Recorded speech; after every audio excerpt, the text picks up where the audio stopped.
actually got some new acrylic painting techniques in this very festive ghost kitty tutorial of a tabby cat named Ember. Hi creatives, Lauren here with Lauren Elizabeth Animal Art, and I create and teach animal portraits, the creative process, the technique, especially when it comes to acrylic portraits. And in Ember's Ghost Kitty tutorial, you'll get an idea of how I abstract colors, going from a gray tabby to a very abstract, multicolored, stylized cat portrait. As always, this is a therapeutic step-by-step tutorial. I have a traceable outline linked down below that you can easily transfer to any canvas or paper using charcoal transfer paper. And also, if there's a specific breed or species that you've been struggling to paint, let me know in the comments down below. I'm going to take one of your comments from this video and turn it into a future tutorial. All right, creatives, so meow, let's get painting.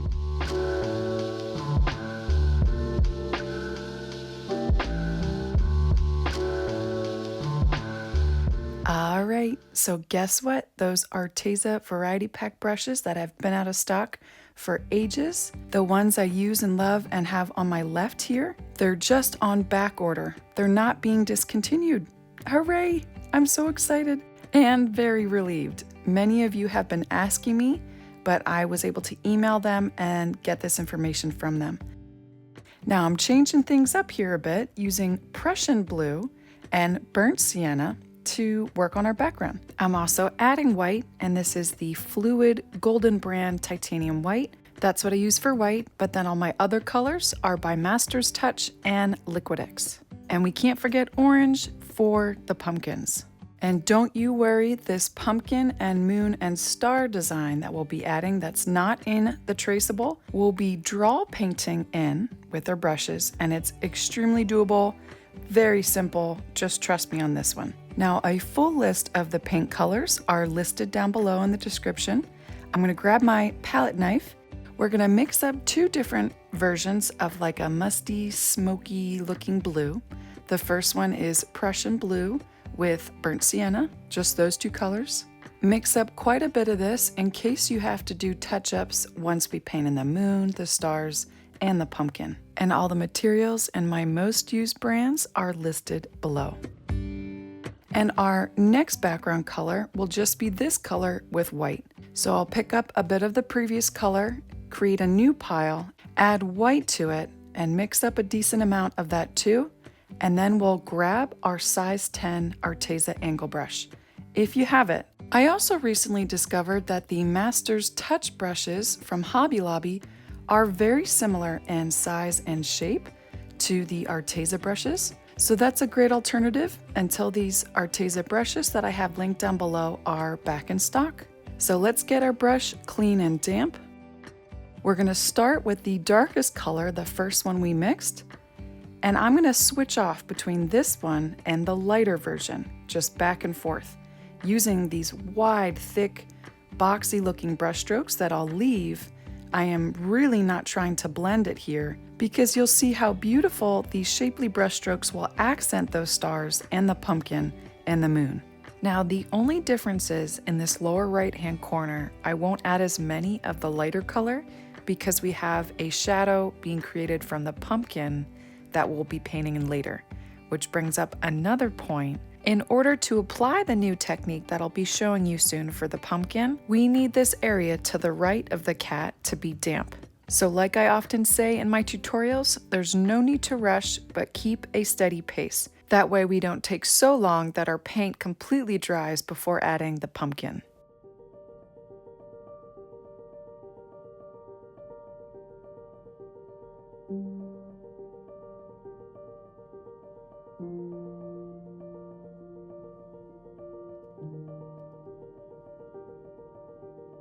And while I'm working this background, I'm gonna make sure I don't forget about the sides.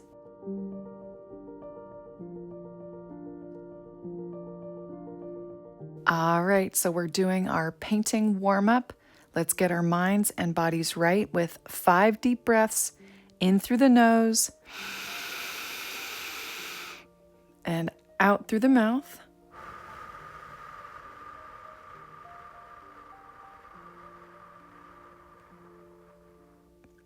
really deep breaths and make sure that exhale is longer than the inhale.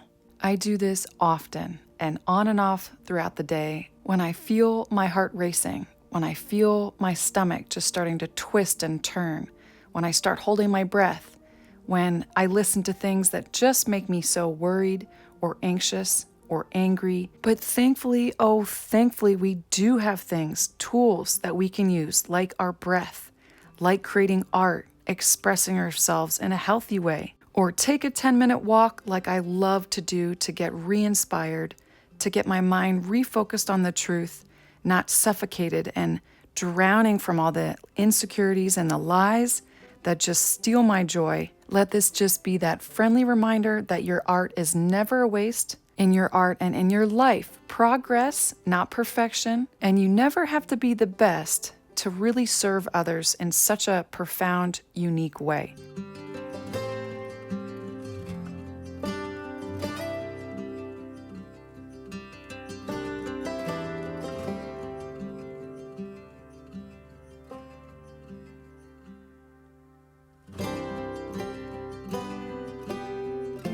Now, when it comes to painting cats compared to dogs, these animals have very sharp features. So we have just a slight point on these ears.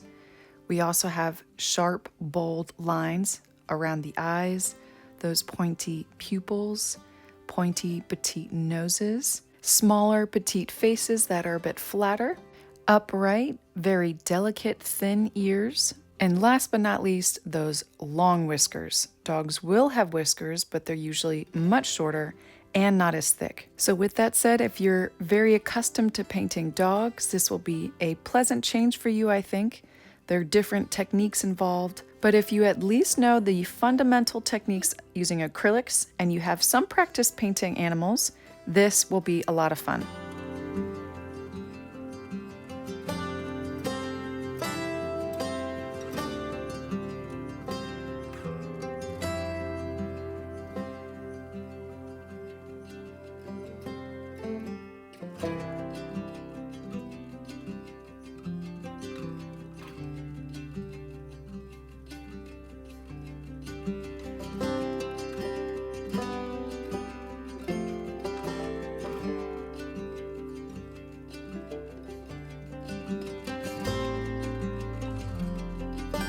Next, I'm going to pick up my size 2 Filbert brush. We're going to work on our pumpkin. I'm going to make sure it's clean and damp. And we're actually going to be working straight orange. Yes, I'm not going to be mixing in any other color. I'm just going to pick up orange and start blending that into the wet dark blue brown paint. Now, because we're only seeing part of this pumpkin and at a slight distance, applying just orange, I'm going to create 2 strips that are, one is behind the cat, so we only see part of it. The other one that's going off the canvas is much wider, but both are rounded at the top and bottom. And don't be surprised if this creates a mucky green color. We actually want that at the bottom of this pumpkin. We want it to fade into that dark blue. But this is the first layer. We're going to richen it up with more orange in a little bit. And you notice how I'm leaving a dark blue strip between them, very thin. If you need to add that in, just go back in with your dark blue brown and apply a line there. I'm actually going to do that with our first mixture we mixed up of the dark blue brown so that it doesn't look like a floating pumpkin, but it's blended more at the bottom.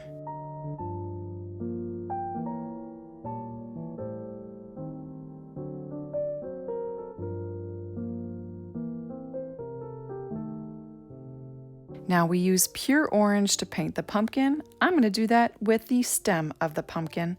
The stalk is going to be thin at the top and at the base get wider using just burnt sienna. But you can see, just like with the orange, it blended with that dark Prussian blue and the more of the burnt sienna, so you can hardly see it. Then later on, so we don't lose that stem, we're going to add an outline highlight around it, just at the top where it's facing the moon. Now that we will add shortly, but here's where I'm going to go back to our pumpkin, and just at the top of the pumpkin, I'm going to add more orange. And notice with my Filbert brush, I'm leaving this textured bumpiness, adding quite a bit of paint, not bringing it all the way down to the bottom, stopping kind of around midway point, keeping the most saturated orange part at the very top.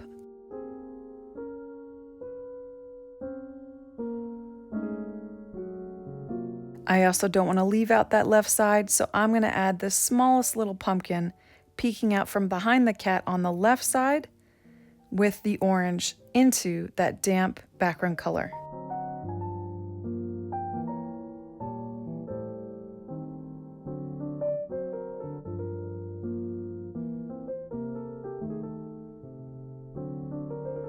All right, so at this point we can let our background and the pumpkins dry.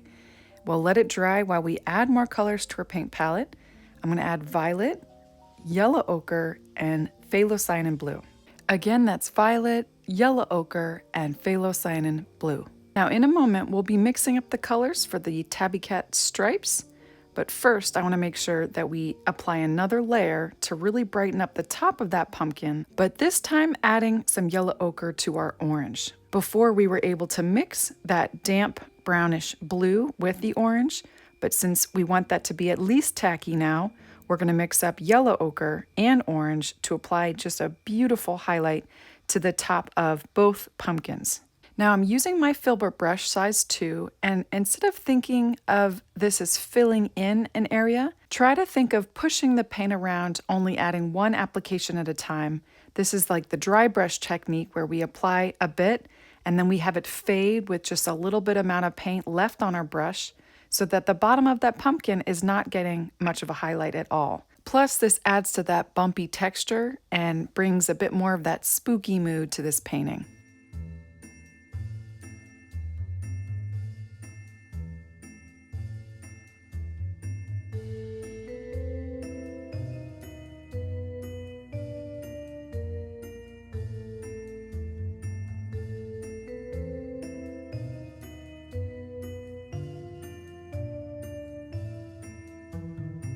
Now I'm going to wash up my brush, set it aside, and pick up my size 1 round brush by Arteza. This is from the variety pack that I was saying is on back order. You can also use any of the liner brushes or spot brushes that are in the detail brush pack by Arteza, also linked down below. So for the highlight on top of the stem, to get this color, I used yellow ochre, orange, and some burnt sienna. That's yellow ochre, a bit of orange, and burnt sienna. And I'm just going to highlight with an outline around the top of the stem that kind of fades into a very thin line on both the left and right sides of that stem.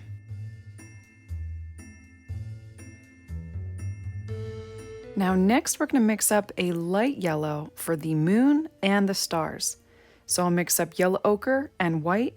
That's a lot more white than yellow ochre. Definitely make sure you have a decent amount of this color so we can add all our stars and that big moon. I'm going to use my size 1 round brush for this. To the right of that left ear, I'm going to make a C to the right of that left ear, really close. The left side of that C should be the thickest part. Now as far as size goes, I'm making mine just a little bit bigger than the cat eyes. And don't worry about it being perfection here. We can always touch it up with our background color. I'm also going to go to a smaller brush to get those curving lines a bit more defined. I'm going to pick up my 4/0 liner brush from the Arteza Detail Brush Pack, and I'll just make those very thin ends of the C, getting both the top and bottom lines to curve and be really fine and thin.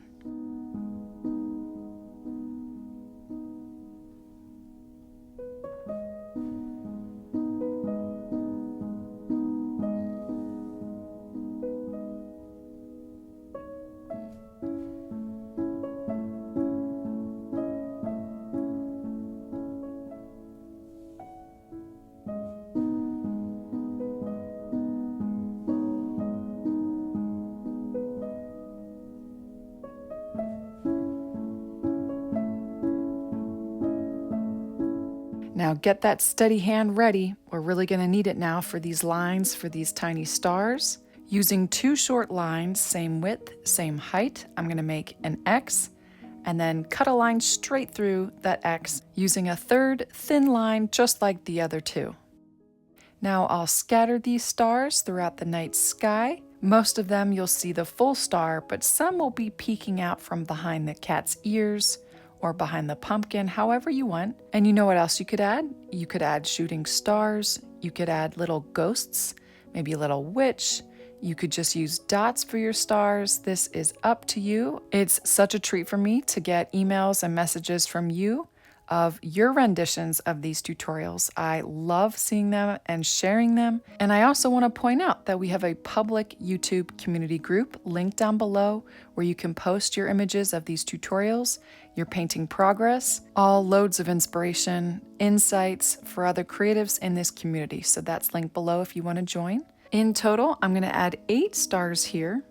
And at any point, if you mess up, you can always go back to that Prussian Blue and burnt sienna mixture. If it's over a lighter area, just add a bit of white, let that dry, and then try again with your yellow ochre and white mixture. Do you know how you get better at this? By making lots and lots of mistakes and just trying your best. That's all you can do. I tell my children this, you'll learn, even if you make mistakes again and again and again, you'll learn. It'll come, just give it some time.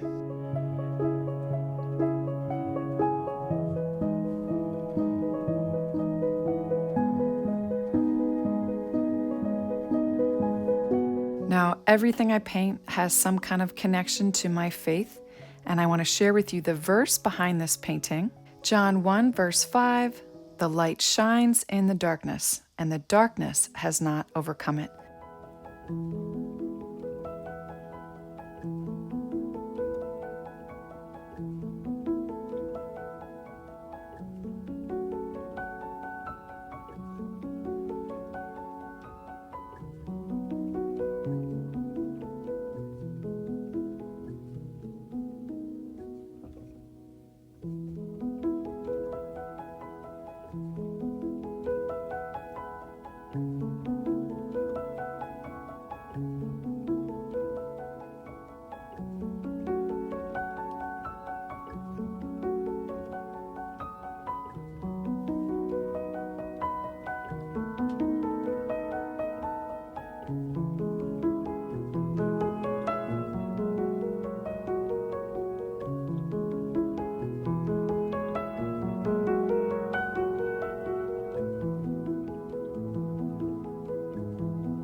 Now the top of that C-shaped moon is bothering me a bit. I'm going to touch it up and then add my last star.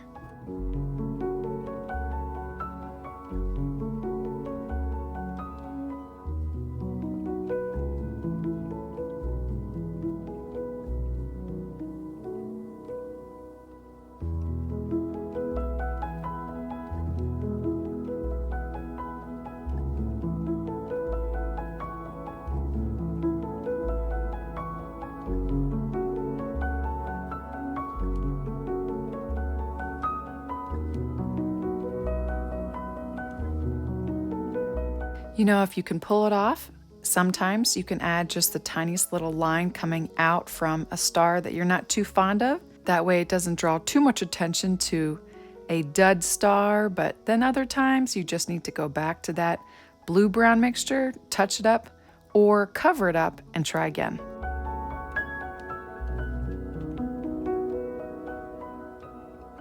All right, so if you're still working on your stars, no rush. I just want to let you know that we're going to be moving on to those stripes, mixing up the main 2 colors for our stripes. We'll start with the stripes and then the fur in between. So the first color is Phthalo Blue and Violet.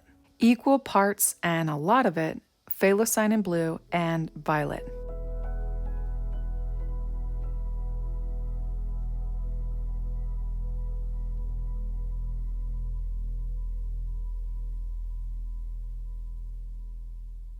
I'm going to wipe off my palette knife and pick up violet with white.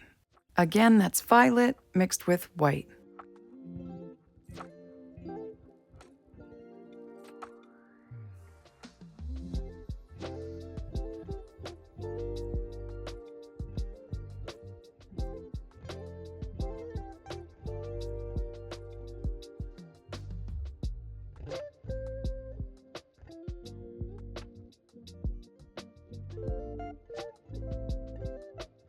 Now, working on our stripes, I need a really good detail brush for this. I'm going to pick up my size 1 Arteza round brush. Now I'm going to make sure my brush is clean and damp. We're going to start with our first color, the indigo, working on the right eye. I'll just be focusing on all those stripes, those dark outlines on the right side of the face. And that includes that right eye pupil as well. Now I have a trick for you if you really struggle getting that hand steady. You don't need to hold the brush down and just do it one swoop, keeping that brush down on the canvas. You can create little dabs, short little lines that are connected, one at a time, very carefully.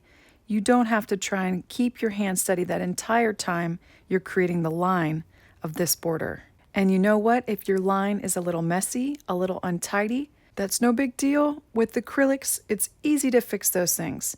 We'll let this dry, and then when we paint the oranges around it and inside the eye, we can refine it just by painting over it layer after layer. This is why I don't worry too much about making mistakes, because acrylics is very forgiving. We can always fix it up later. Yes, it may take a bit longer, but that time is worth it. If we have to break this painting up into multiple sessions, so be it, if we are proud of the final painting. So any worries you have right now, just let them go. Just let this be fun, enjoyable, creative play, as I like to call it.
Now, I won't just outline the right side of the nose, I'll outline the entire nose with this color, very carefully on the top and in and around the bottom, filling in those nostrils, and then I'll move up to the stripes above that right eye. And I'll remind you again a bit later because I forgot to do this, but we also want to get the little line indent at the bottom of the nose, bringing it all the way down to the bottom of the top lips.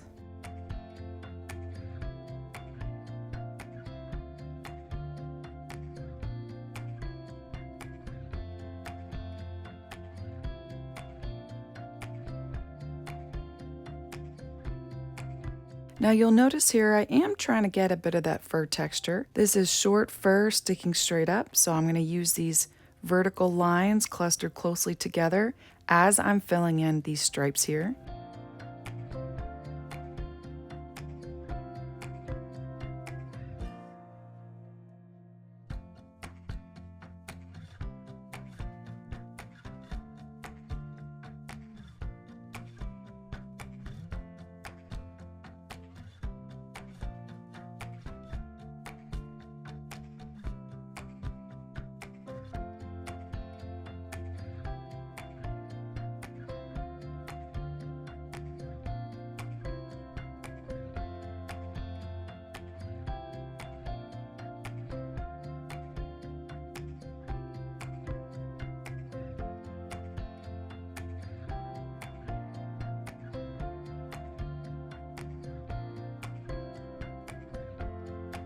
Now, if you watch me, I won't be working all the way to the left with this indigo on these bold head stripes.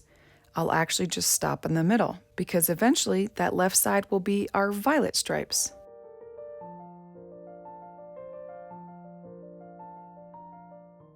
We also want to get a little bit of that texture on these stripes along the right side of the face and eventually on the right side of the chest.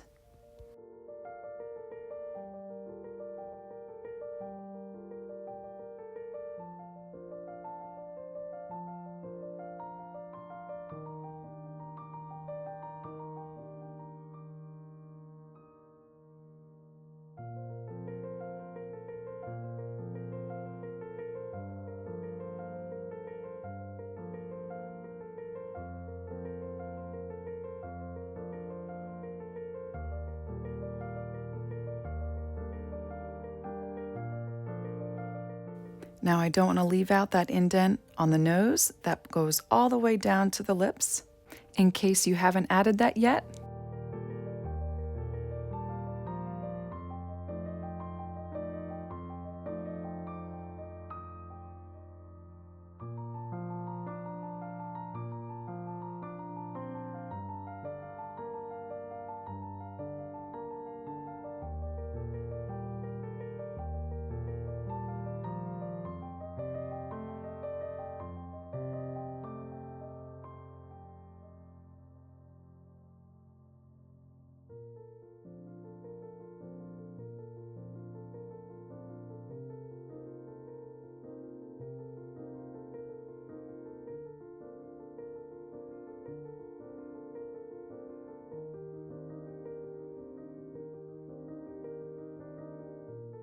All right, so now we want to wash out our brush really thoroughly, pat it damp, not dry, not sopping wet. Then very simply, we'll go to our violet that we mixed up and apply that to all the left side stripes. And remember, we want this to be a dark violet. So if you need to add a bit more violet to yours, it might be a little too light, do that now. We're going to use this for the pupil of that left eye, the border around it, just working just like we did on the right side.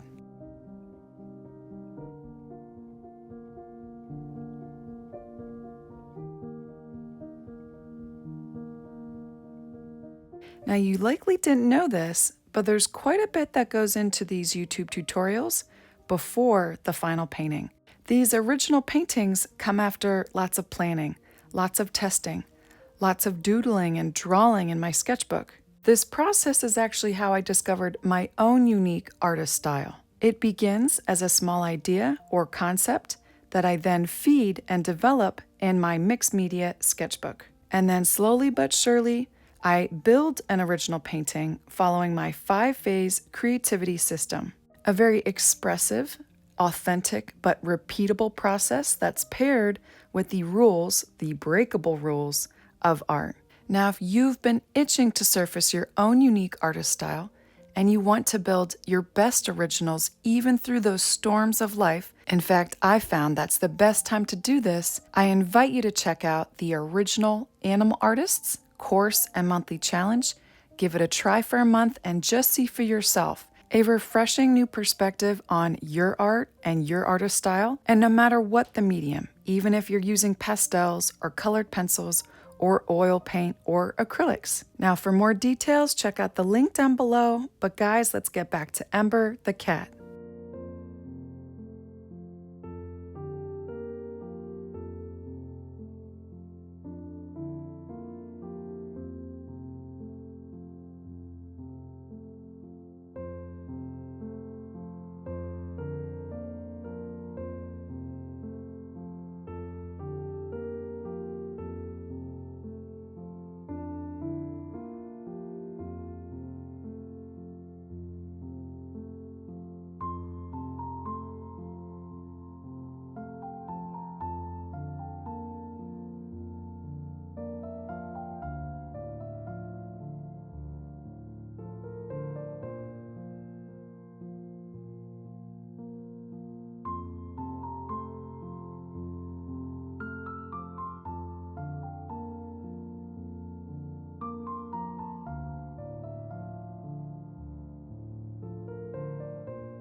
Now, even though this is a short-haired cat, we're still going to have longer fur around the chest. So these stripes are going to require a little bit longer lines that we cluster together. And you'll notice once I get to the bottom of this stripe, I'll extend it up a little bit with sporadic short lines coming out.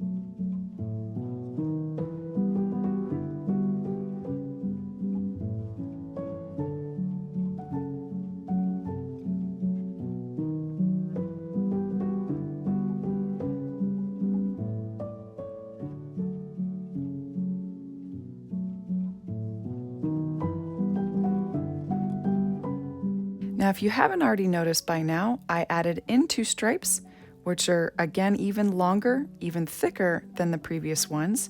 I'll switch to my size 2 Filbert brush for this.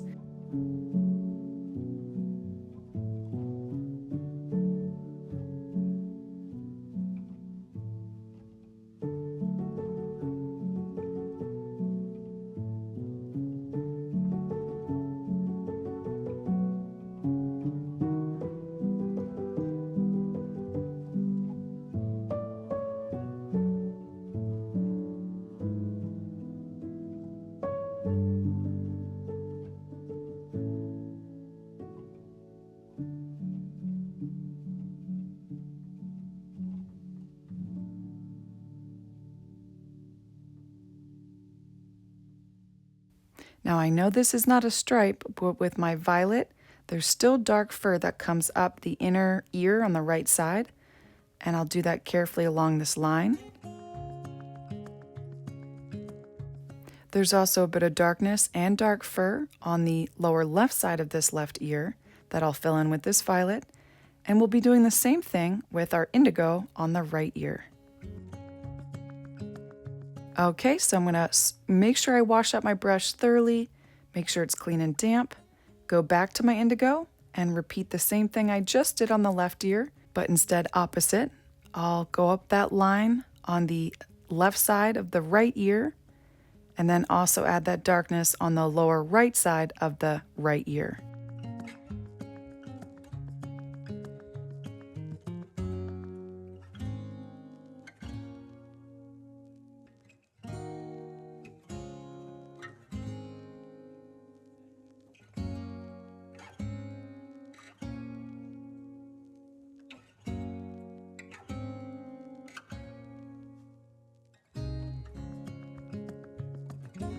All right, so we have our stripes in.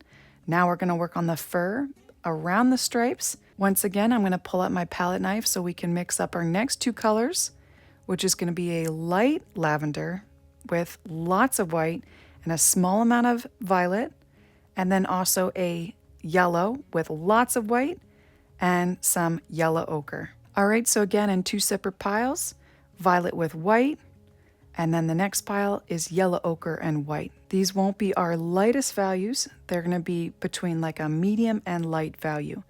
It's at the end that we add more of our highlights and those glowing light values around the cat.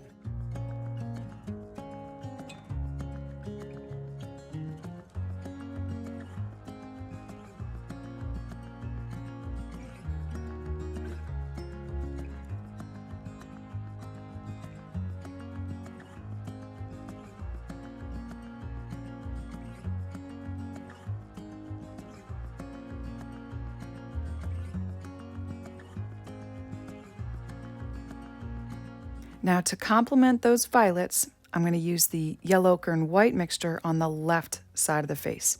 Okay, we'll start working around the eye, and I'll work with my size 1 Arteza round brush. There's actually 2 in case you didn't know this. There's a size 1 round brush in the Variety Premium pack, And there's also one in the detail brush pack. Use either one, but working around the eyes, you'll definitely need a detail brush.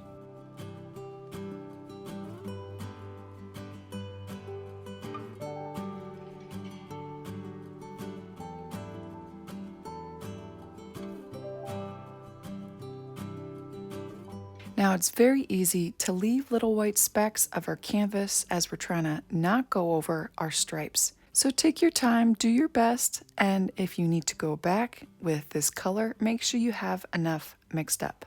I'll not be working above those stripes, but in between them. I'll start even working below the eye because I'm using this color in replace of any very white I see in the photo or light gray or like a light yellowish gray. By the way, if you missed it, I added a slight little dot to the right of that left eye over top the outline. And the areas on the cat in the reference where I'm seeing more of a medium to dark gray, that's where we'll be mixing this yellow with some of our violet. I love this process because I go to the stripes where it's really dark, then I jump to those highlights around the eyes, and then any other highlights I can see, and then I work the medium values in, joining those two colors or those several colors based on the side of the face. And then at the end, I add those accent colors, those little dabs of beautiful colors, pinks and blues. Those come at the end. Now, all this language of me saying medium values and dark values and light values, it all stems from color value, something I teach over and over again in my online animal art masterclass, along with the fundamental acrylic painting, drawing, and painting techniques for creating cheerful, vibrant pet and wildlife acrylic paintings, all while reducing stress. Now, creating pet memorials is not only fun, it's also very fulfilling and a big part of my income as a full-time artist. And that's also why I've included my pet portrait commission course in this class. So you can not only learn how to create pet portraits, reduce stress, but also accept them part-time or even full-time. It was actually this colorful animal art therapy that played a big role in my recovery through addiction, depression, and anxiety. And it's become this creative habit that I use to manage stress. And over time, it's really built my confidence and my skills in acrylic animal art. And it's why I'm truly so passionate about sharing this with other struggling creatives. So if that's you or a friend you know, check out the link down below to the online animal art masterclass. Baby, I'm stuck with a halfway heart. Slip away if I come too far. Pick me up when I'm in pieces. Oh, that halfway heart of mine is a rolling stone. Make me roll right home. Halfway hard. Now, if you watch me carefully here, so we don't cover up those little dots for the roots of the whisker, I'm actually going to jump straight to that purple, add a little bit to those dots, just 1, 2, 3. And because I intentionally didn't wash off my brush and I still have yellow on it, I'm going to mix those two colors together to create the shadow directly below the top lips and on the chin. Falling, save me when I am falling. Save my love when I fall. Baby, I'm stuck with a halfway heart. Slip away. So then I'll wash off my brush, go back to our yellow ochre and white mixture, and then paint in the chin, cutting up into that violet, mixing it a bit so that we have the lighter value on the outside of the chin and that shadow right inside there by the mouth. Baby, I'm stuck with a halfway heart. Slip away if I come too far. Pick me up when I'm in pieces. Oh, that halfway heart of mine is a rolling stone. Make me roll right home. Halfway hard. Send a little love, I'll make it back. And you know what we're going to do? Just before that violet and yellow dries, I'm going to pull a little bit right below the top lips so it somewhat creates a line, very subtle on both sides.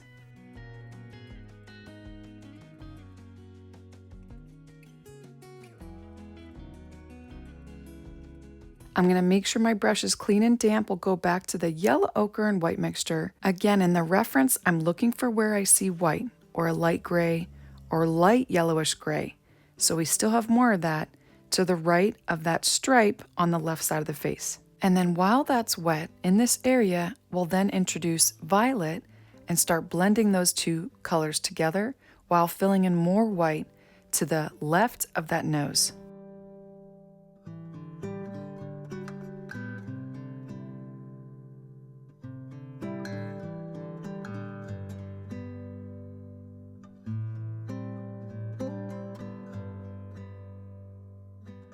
All right, so that's about how much white I want to leave. I'm going to wash off my brush, move to our light lavender that we mixed up that's just been sitting there. I'm going to pick up a little bit of that and start blending while also filling in white. I won't go farther up than that line, and I'll also blend just slightly over top that yellow ochre and white mixture, not cutting in too much into there, just a little blend. This creates that subtle fade into this lavender. You'll see in a second here that I join this lavender, cutting over top the yellow ochre to that dark violet stripe. We'll darken that up in a little bit later, but that's a stripe that I want to make sure I add in.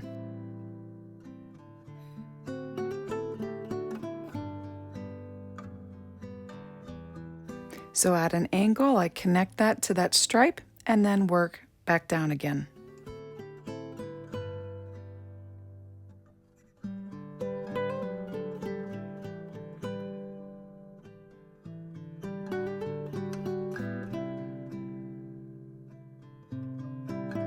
Now again, keep that steady pace because while this is wet, I'm going to pull in our dark violet. It's just violet with white. And the trick to this technique is not adding very much paint at all to your brush of the violet. I work it along that line beneath that highlight below the left eye, and I'm just pushing that paint around so it kind of looks like this scattered medium and dark to medium value. Because if you notice on that part of the cat in the photo, we have some light strands, we have some medium gray strands, and we have some almost black looking strands.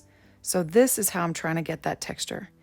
So I grab the violet, I'm actually going to extend out that stripe just a little bit more where it fades into that lavender. Plus, in case you missed it, there is another one up a little bit higher from that I pulled down just a little bit with the dark lavender over top the yellow.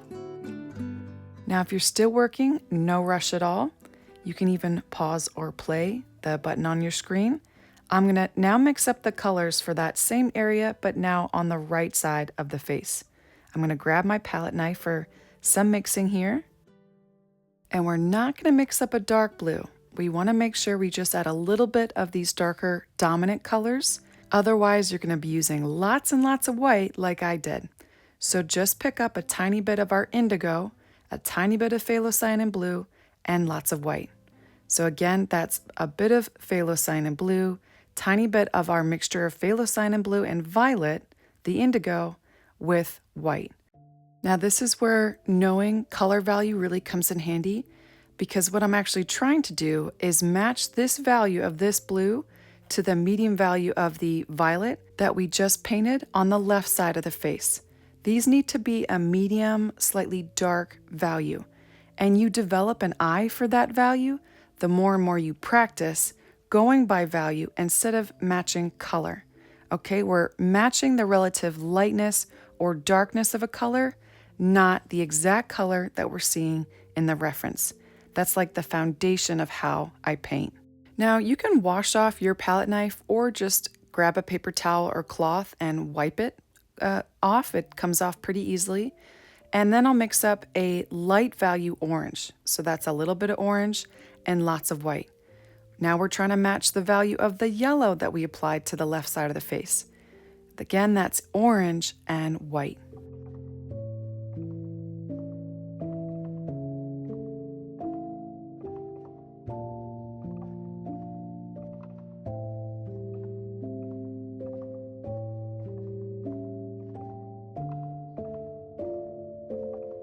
Now, just like I painted the yellow part of the left side of the face, I'll use the size 1 round brush by Arteza for the right side of the face. Make sure that brush is clean and damp. We'll start with the orange, working around those eyes and up, but not at the top of those stripes, and then we'll move to the blue.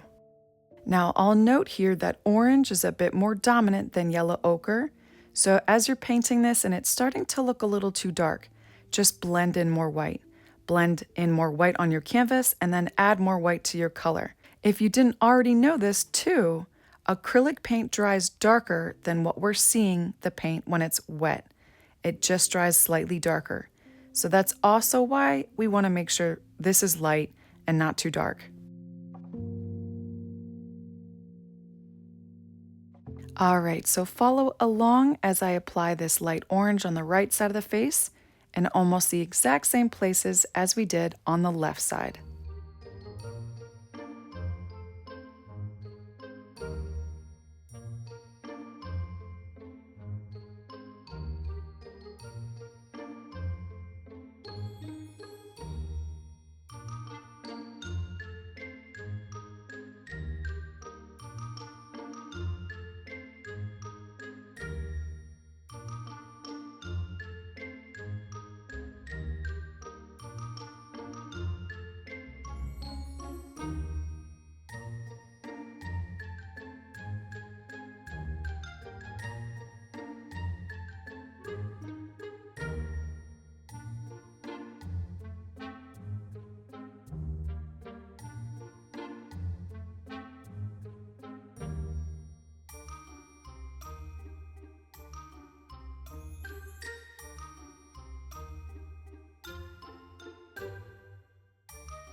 Now, I'm not going to worry too much about washing my brush. I'm just going to dip into that indigo, paint in those 3 dots before painting around it again with our light orange. But then when I make that color change again, I will wash off my brush and work up the right side of the face with our light orange.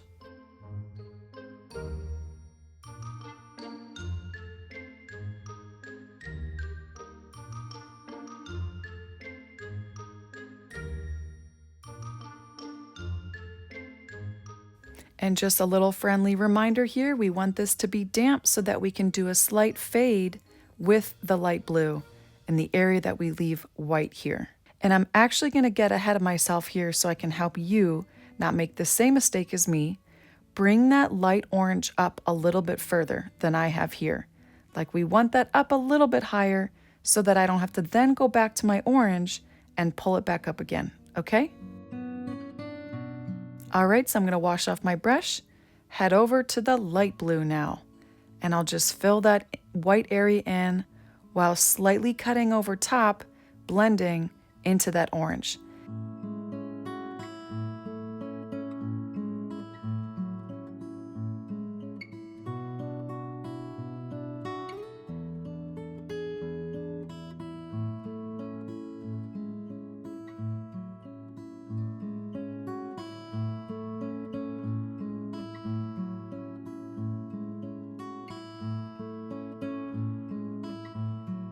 Now you're going to notice a little bit of green when this light orange is mixed with the blue. A little bit of green is okay. It kind of adds to the Halloween spooky factor here, and that's okay. But too much green, unless that's what you prefer, is not what I'm going for here. I'm aiming for a slight blend, a slight fade from the medium blue to the light orange, while also getting it that angled strip of light blue, which I want it to be somewhat symmetrical to the medium violet on the left side.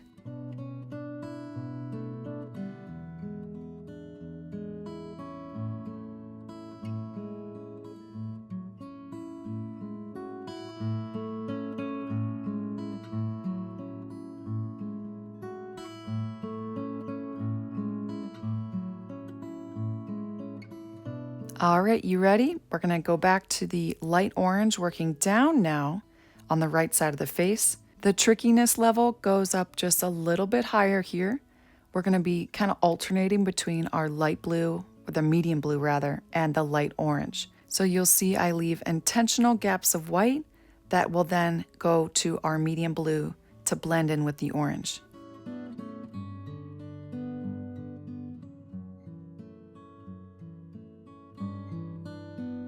All right, so now I'm going to go straight to the medium blue, cover that leftover white, and slightly blend underneath with little tiny short lines that are fur strands underneath that orange. So it's a bit of blending, a bit more of that fur texture, and covering up more of that white to the right of that chin.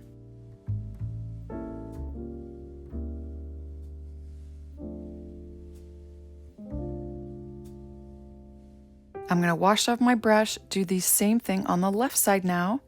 This yellow ochre and white mixture, that's what I'll be starting with. And I'll leave that gap and then blend in just like we did the right side with our medium violet.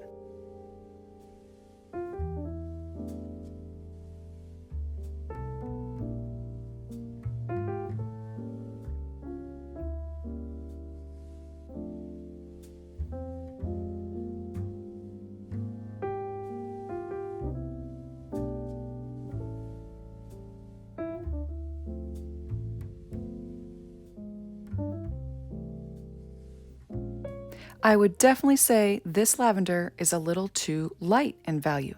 So if you want, add a bit more violet to it as we're carrying on with this value pretty much the rest of the portrait. So learn here from my mistakes. I do end up adding violet to it, but directly on my canvas. So that's what you'll see me doing right now. I'm going into that darker violet, blending it down and actually joining it with that stripe. I would say watch me and then give it a try yourself.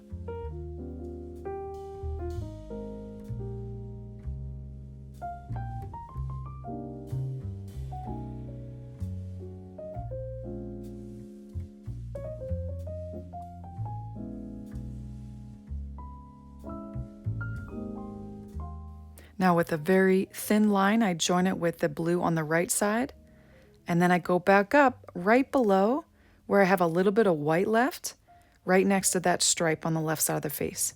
I'm actually going to use my light violet, and then later on you'll see how I darken that up.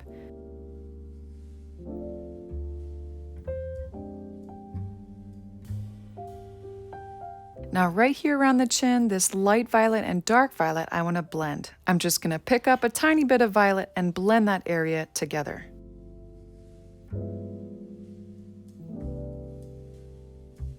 Now how are we doing right now? You doing okay? I'm going to increase the tricky level just a little bit more, turning up the heat a little bit more, using almost all of the colors that we have on our paint palette right now. So if you need to, grab a spray bottle and just dampen your colors, or just mix up some more so that we can cover up the rest of the white and add a few more layers. All right, so here we go with yellow ochre and our white mixture, working right under that left ear, and then I'll skip to the top of the left ear and then move back to our light violet.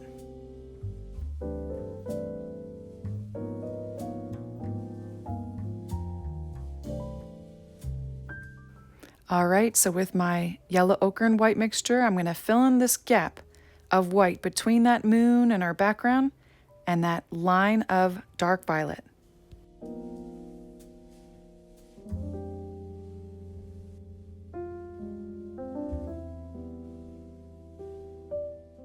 Now I'm not even going to wash off my brush because I do want some mixing between this light lavender that I'll be using now and the yellow ochre and white mixture. If you watch me, I'm going to be blending into some of that yellow ochre that we just applied and painting right above those short little stripes above the left eye. Now I'm intentionally again leaving white so we don't want to pull up this lavender up too high, and I'm using those vertical short lines that I'm clustering together to create that short fur texture.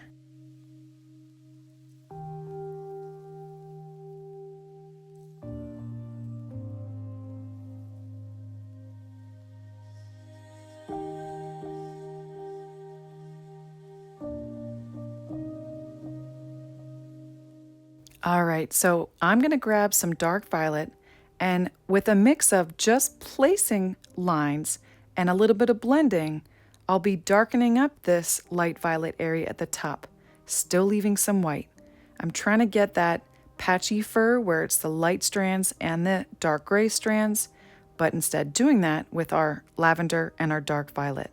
I'll wash off my brush, then go to our light lavender and fill in the gap between that really dark violet stripe on the forehead and the left ear. And with that color, I'll also use it to fill in the white stripe, the white strip rather, in between the dark violet stripes on the left side of the head.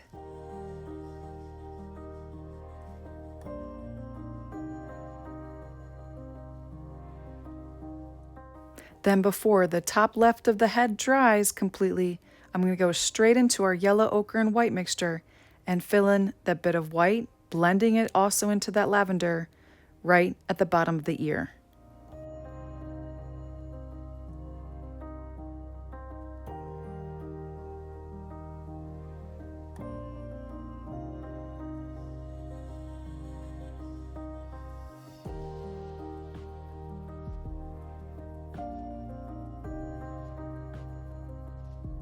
And now for even more fur texture with our dark violet, I'm going to repeat that same technique where I'm both placing and blending vertical lines of the same width, of the same height, at the top of the head to create that fur texture.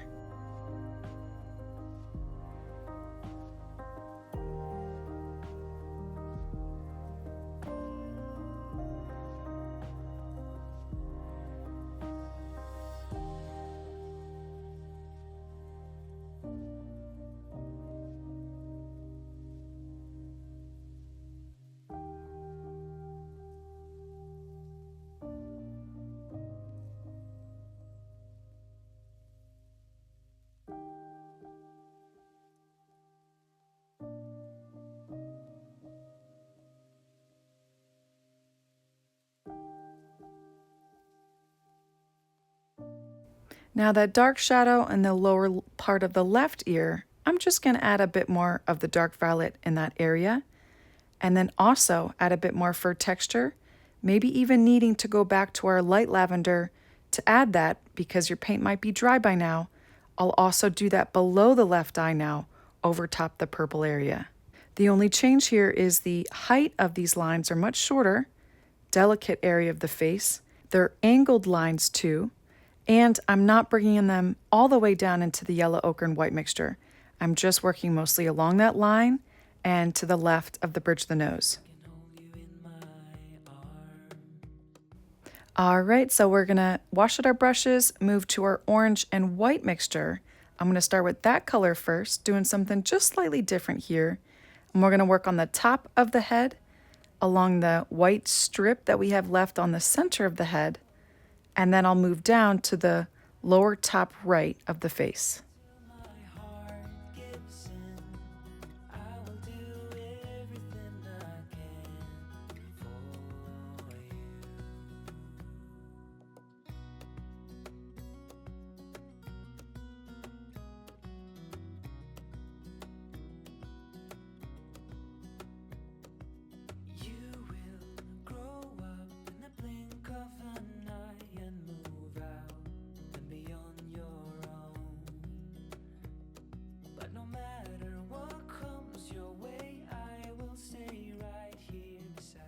Now with our orange and white mixture, I'll fill in the white that we have between the background and that indigo line going up the inside left of the right ear.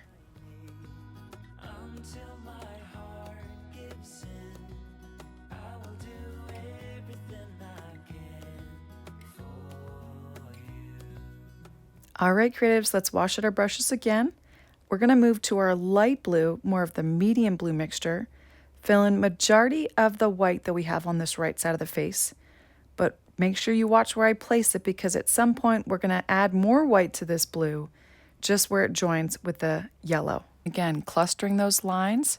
I'm actually going to frame the top of the face, kind of curving as I place each line down over top the white. Yes, right up here on the top of the head, there will be some mixing and some green being made, but I'm trying to avoid too much green. So if you just watch me where I leave that white, soon we'll be mixing up that light blue.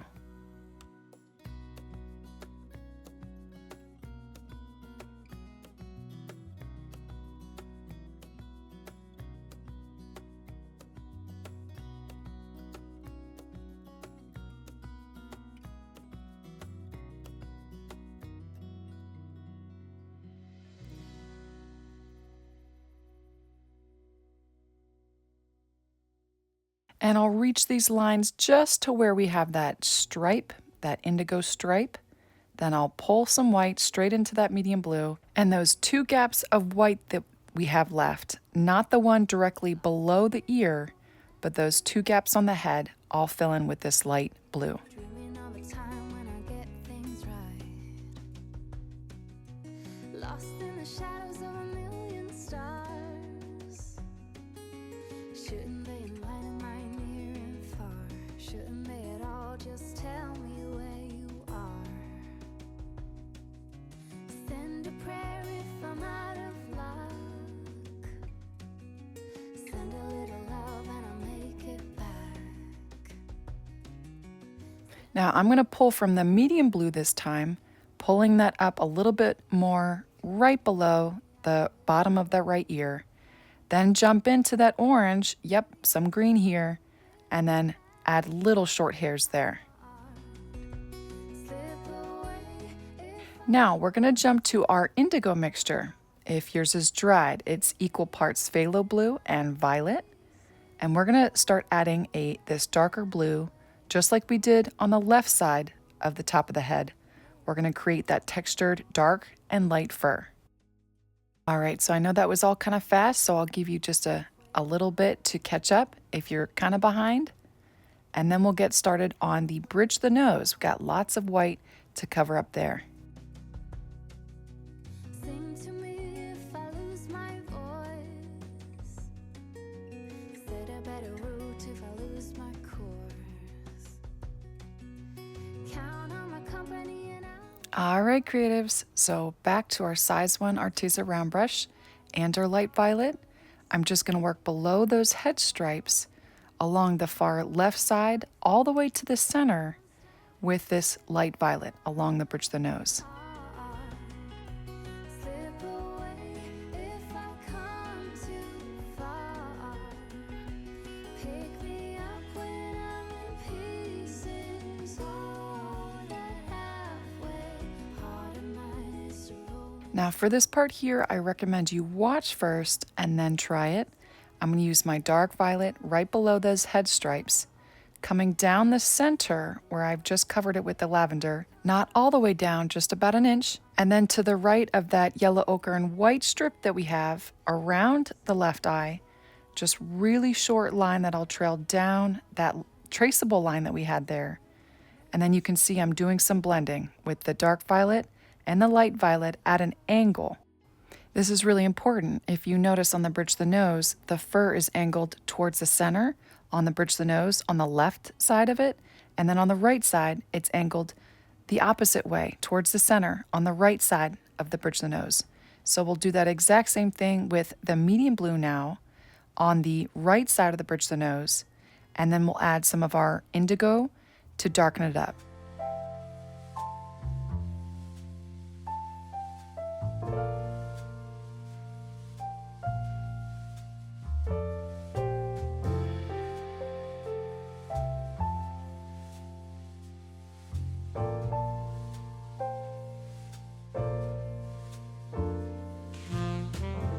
All right, so I'm going to dive straight into my indigo.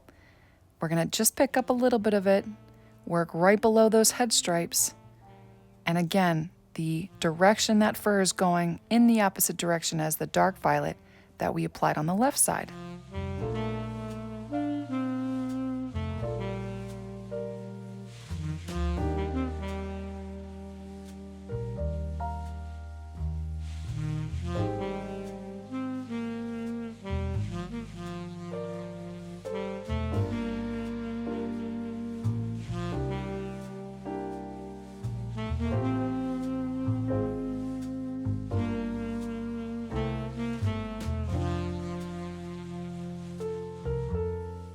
Now bear with me here, this part is a little tricky. We're trying to keep the violets on one side, the blues on the other, but also keeping the values right. So I want to make sure the dead center of the bridge of this nose is darker. So I'm actually going with more of the indigo for that, and then making sure I have that gradual fade from the darker violet to the lighter violet on the left, and then the darker blue and the lighter blue on the right. And that only goes to about halfway on the bridge of the nose, because you notice I have the medium violet on the left, the medium blue, nothing in between, and it goes all the way down to the top of the nose.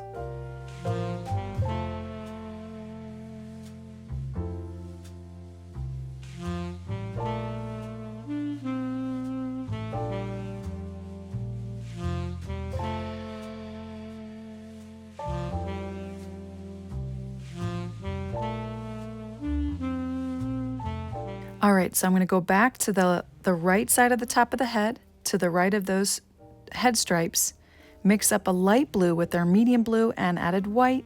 But if you notice, as I'm doing this, I'm leaving the bottom of the light orange we added on the top of the ear. I'm not going over that part. Now, while this light blue is still on my brush, I'm going to just do a few touch-ups right around the head stripes, those shorter ones, so I cover up all the little white specks. Now this part's another part where I recommend you watch before you try. I'm not going to cover up all the orange, but I am going to cover up quite a bit of it in between those indigo stripes.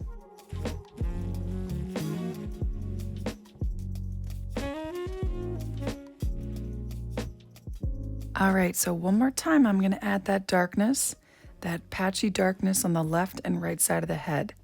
I'm going to lighten up this dark violet, adding more lavender to it.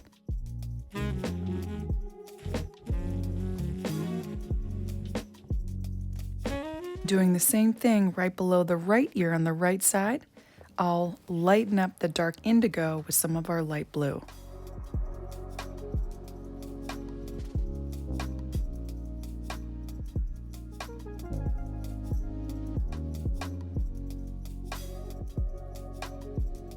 All right, creatives, you ready to work on the body? We're finally going to start painting in that body, and I'm going to switch to a different brush. It's the cat's tongue brush from the premium variety Arteza pack.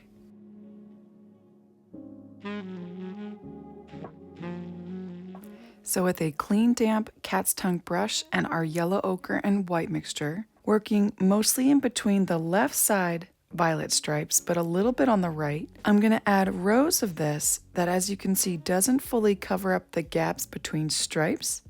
We'll actually fill in the gaps with our lavender. I'm very loosely applying this to the areas in our reference where I'm seeing that light gray yellow color.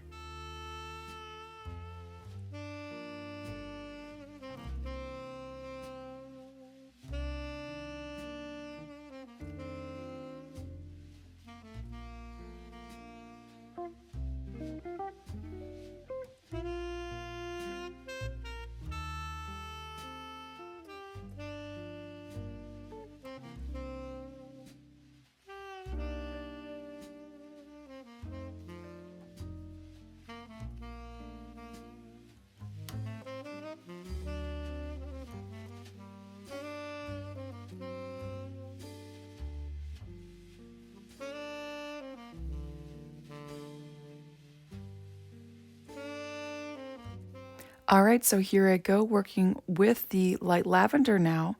I haven't washed off my brush. I want some mixing to go on between this beautiful violet and the yellow ochre and white mixture.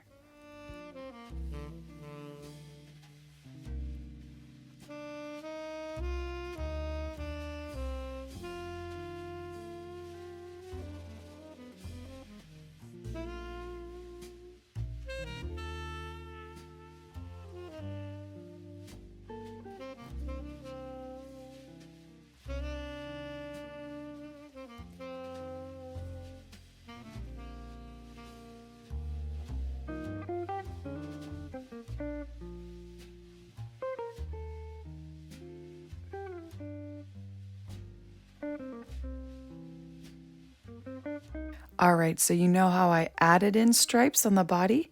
Well, this is kind of how I'm gonna break things up a bit, adding a bit of darkness that kind of looks like a stripe, but isn't. And that's with our dark violet over top the wet paint, that's the lavender. Parallel to those dark violet stripes, loosely applying that so there's a little bit of blending.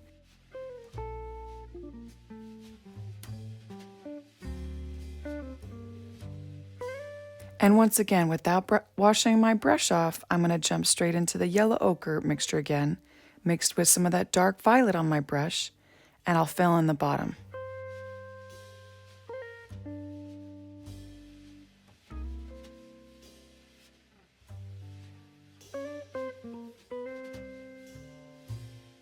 Now in the very lower left corner of our canvas, I'm going to go back to our dark violet as if there's another dark violet stripe there, but it's not. It's just the left side of the arm. I'm going to add darkness there by blending that in. Now that white gap that I left intentionally, I want that dark for the shadow and some of the dark fur. I'm going to use the dark violet to cut into that and then kind of curve it around the side of the chest where there's that overlap from that foot. I just love this cat's tongue brush so much because in the very center it comes to a point, allowing us to fill in more surface area but still get that fur texture that we're trying to get right here. I definitely use this brush a lot. It comes in handy for so many different animals. Now to get this foot dark enough on the inside of it, I'm going to mix up our dark indigo with the Prussian Blue and burnt sienna, pulling in some of the color from our background. I'll also pull that in to the far left lower corner of the canvas.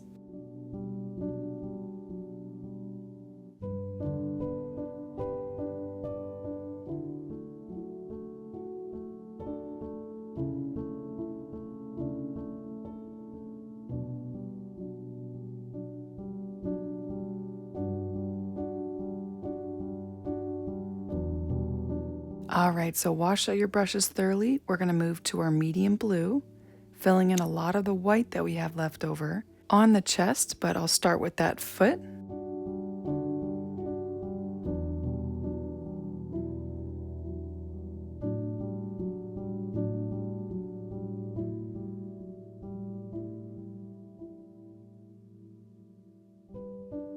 Then I'll move to filling in the white on the right side of the chest, and it'll swoop down, curving in between those dark indigo stripes now. Again, please note where I'm leaving white on the far right side of the chest. And if you watch me carefully, you'll notice that over top that yellow ochre and white mixture that should be dry by now, I'll bring those strips in between those stripes to a point.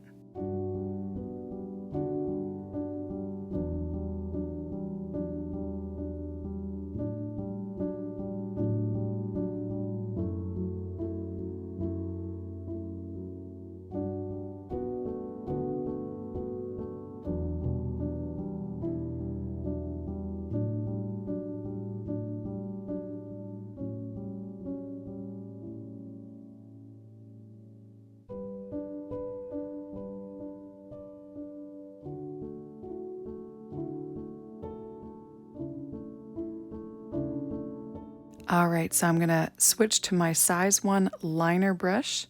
Gonna actually pick up our orange now, the white and orange mixture.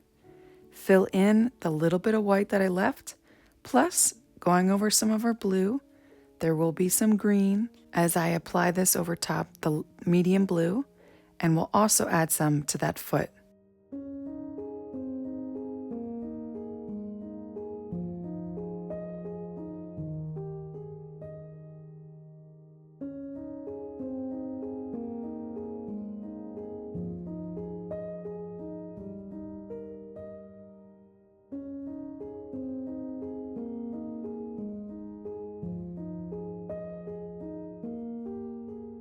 All right, so before we move on, we're gonna do our first round of touch-ups. Now, I used a light lavender for these two stripes, but I actually want to darken that up with adding more dark violet. I want it to trail off to be real thin and not join with the stripes at the top, still be in that yellow ochre and white mixture, and then making it a little bit darker yet to the left of the chin. So that I'll use more of our dark violet to cut in with our fur texture.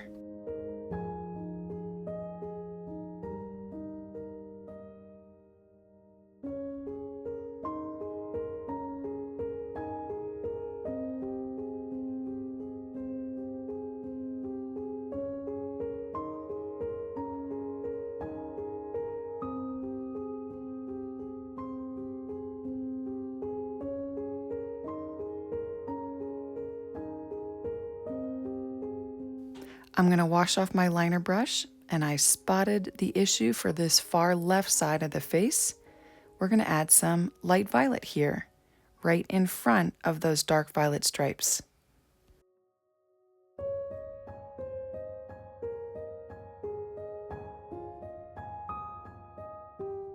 I'll actually continue pulling down that violet over top the yellow until we get to those stripes again.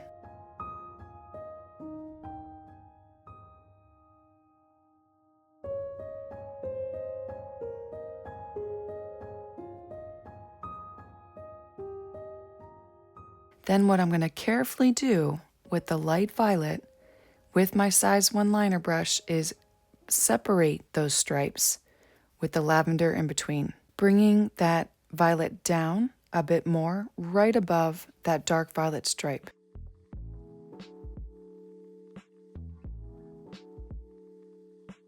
Now that little tiny bit of stripe that we see on the cat's back, I'll be surrounding it with this light violet.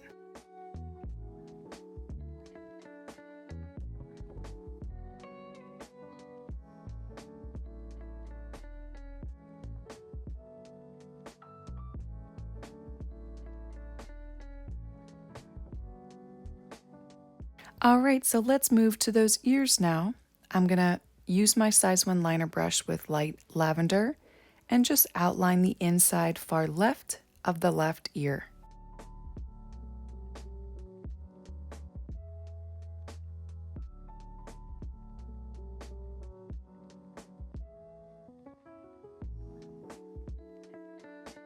I'm gonna wash off my brush and use the medium blue for the far right of the right ear now.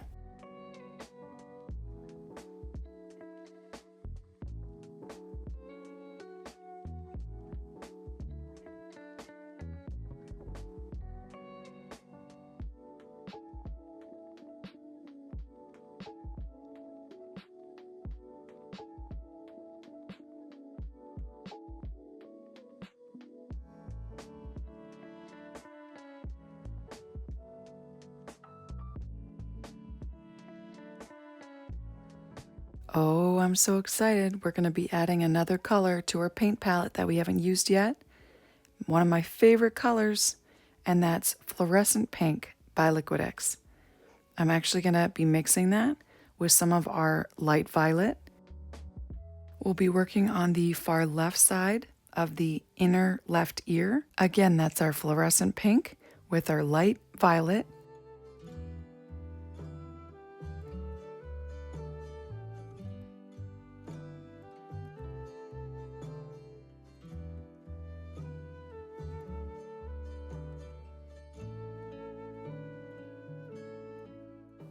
And before that pink and violet mixture dries, that magenta, I'm going to dip straight into the dark violet and blend that as I work that dark violet to the far right of the inside of the left ear.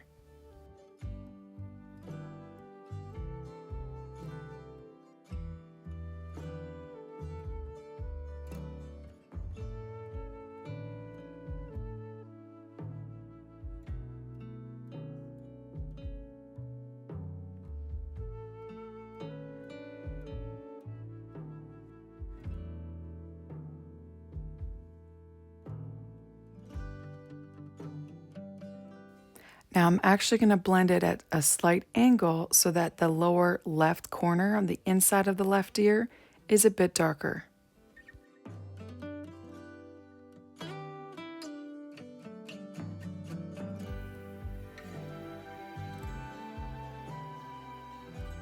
And I'm going to move to my size 1 liner brush and to our dark violet and create that little slit like a little C, upside down C, that cuts into the side of the ear.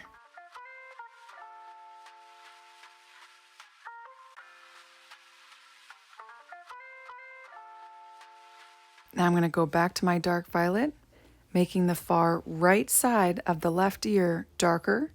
I'll even cut in using the flat edge of my ankle brush here. This is a great brush for medium length fur. This is the base underneath where we'll be adding those inner ear hairs.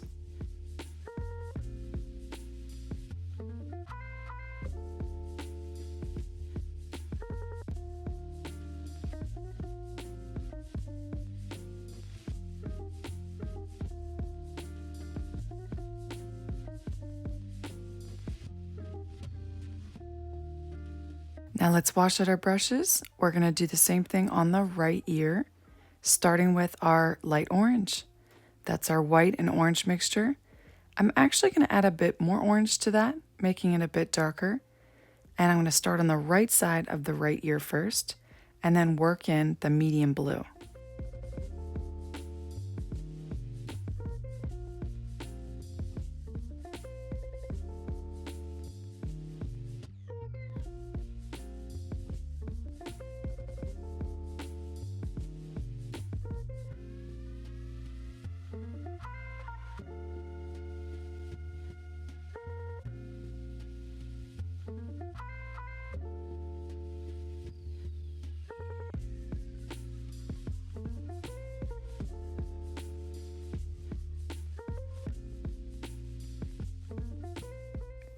Now for that little slit on the right side of the ear, I'm going to go with my liner brush again, size 1, mix up a light orange, and add that there.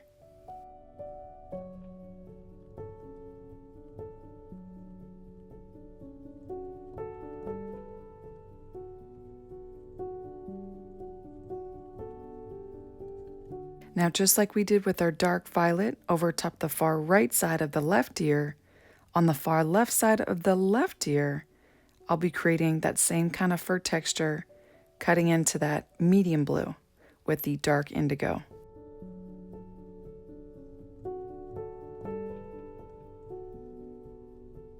And on the lower right corner of the right ear, I'll be pulling down that dark indigo a little bit into the fur. And by doing that, it made me realize that in the deep insides of both ears, we need to make both ears darker. So using our dark violet, I add more to where we're going to be adding the inner ear hairs on the left ear, and then trailing that on around the base of the ear.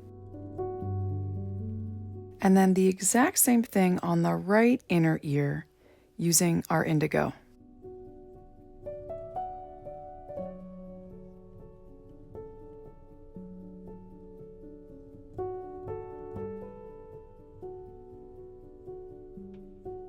Now I don't really want a bold line on the inner right ear, so I'm going to blend that in with a bit of orange, our orange and white mixture.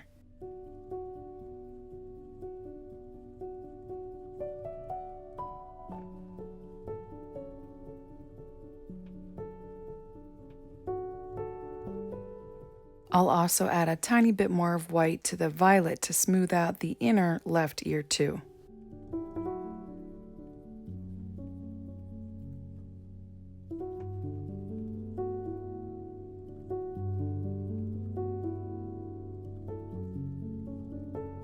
All right, so here we go again. I'm going to pause just to do some touch-ups, some little areas that I don't want to forget about.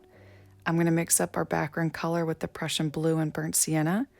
Make this stripe a little bit more obvious on the far right side. Touch up that lower right ear and also that pumpkin with this color.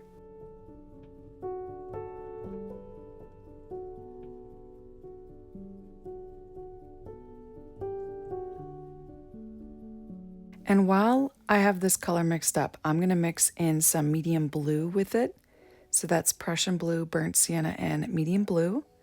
And I'll just pull some of that down more on this foot.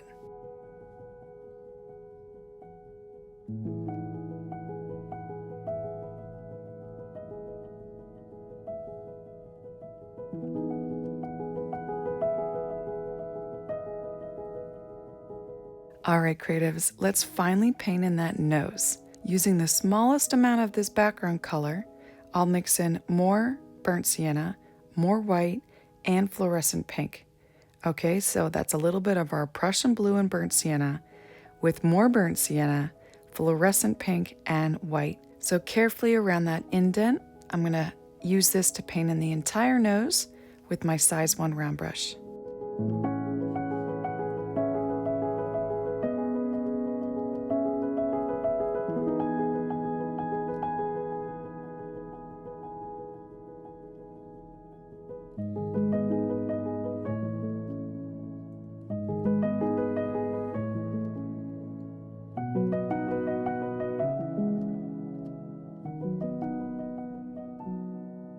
Now I'm going to move back to my size 1 liner brush because I actually want to make the outline around the nose much darker and bolder.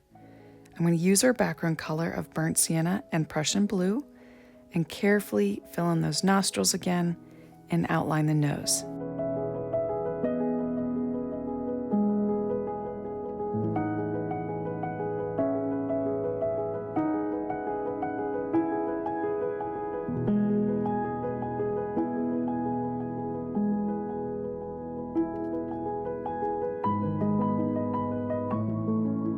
Now we can finally add those dots for the root of the whisker, and I think this really brings this painting to life.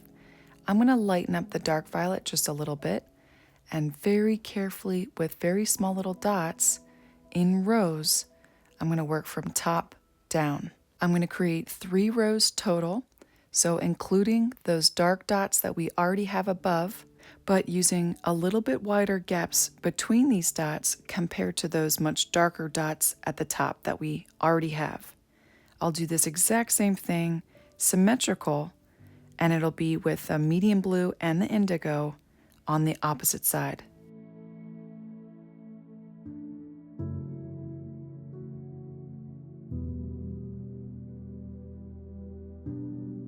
Now I know what you're thinking. We're finally going to do those eyes, right? No, not quite yet. We're actually going to do some beautiful accent colors, something that adds more interest, gives it more personality, highlights, sometimes abstract lowlights. We're going to mix up a fluorescent pink and lavender mixture with less lavender this time, and I'm going to add dabs here and there to the body and the head. Not super distracting from the focal points like the eyes or the moon or other parts of the painting, but we'll still be able to see it. It brings that much more life to the painting.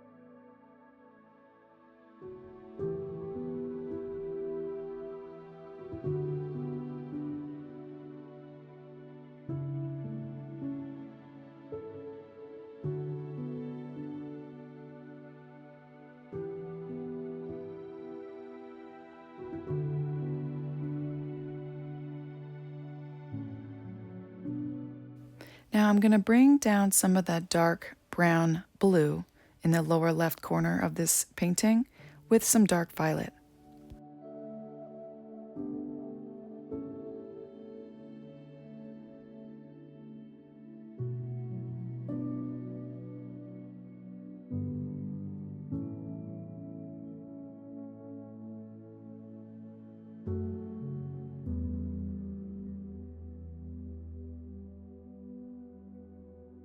Now, without making this too bold, I want to add some more contrast right around the chin with a bit of the dark violet left on my brush and light lavender. Add a little bit more beneath the top lips on the chin, and then cut in over top that again with our yellow ochre and white mixture.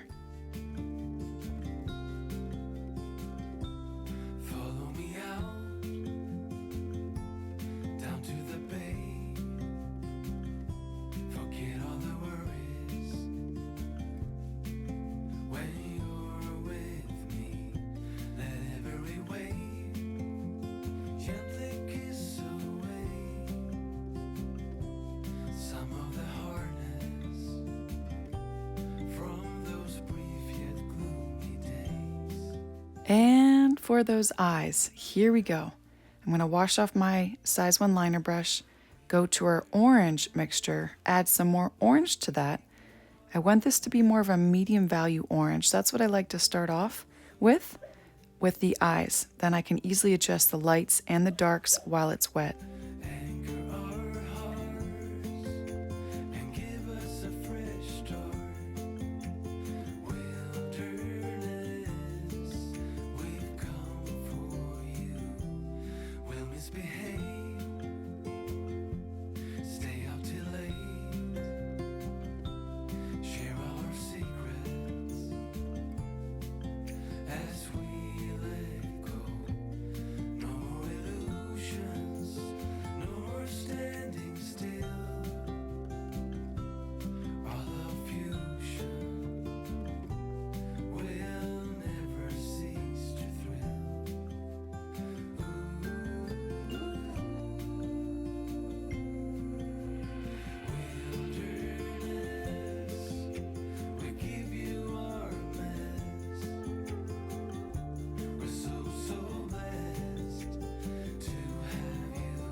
Now this is a bit difficult, so I recommend you watch and then try. I'm going to go in with the smallest amount of Prussian Blue on my brush, not mixing any other color because I'm mixing on my canvas here. But right below the top eyelid, I'm going to bring this dark blue down into the orange and then go back to my orange and pull it down on the sides on both the left and right. This cat has beautiful glassy looking eyes, lots of dimension in it. So to create this, I'm keeping the top of the eye, inside of the eye, the darkest part, then making it more of a medium orange and blue mixture on the sides, with still a light orange outline around the bottom of the eye and around that pupil.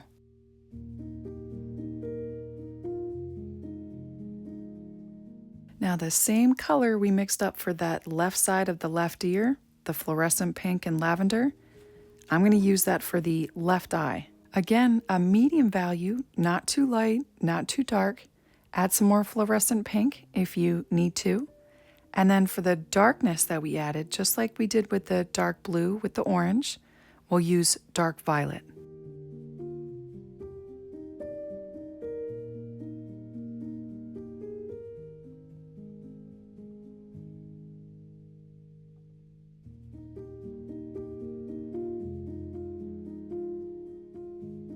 That curving shadow that comes down from the top eyelid, still leaving a beautiful light magenta outline around the bottom of the eye.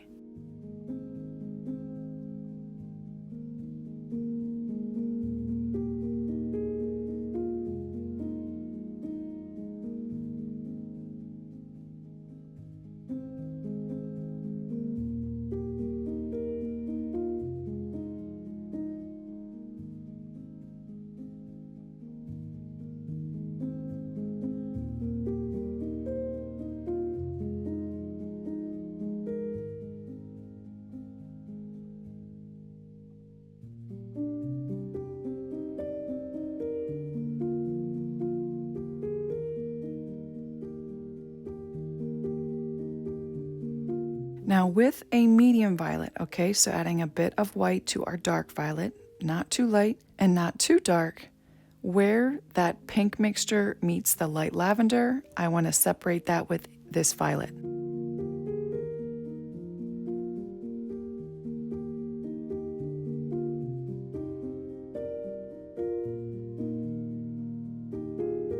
I'm going to actually touch up that line with that mixture we made of lavender and the fluorescent pink.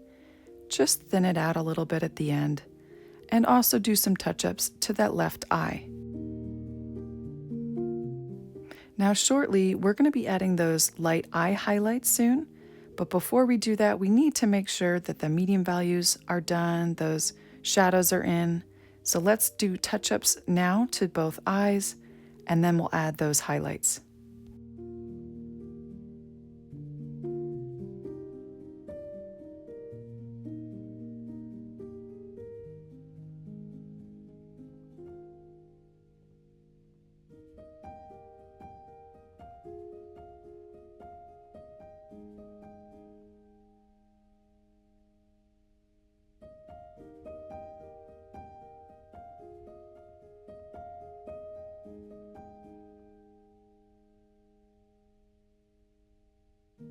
Now for these eye highlights, I'm going to mix up lots of white with a tiny bit of our light magenta mixture. I'll use that as the highlight for both eyes. The light source is coming from the left, and like we said, behind the cat too, and this will overlap both pupils. I like to add a few more highlights, especially to where that light source is coming from. Like the left eye will have a bit more highlights than the right.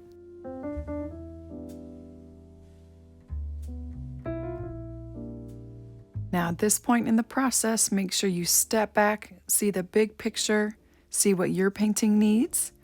I'm seeing that I need to round the top of the nose a little bit more. I actually added Prussian Blue with the dark indigo, and I'll just do that ever so slightly on the top of the nose. Also, while I have this color, I'm going to do a few touch-ups along the face over top the stripes.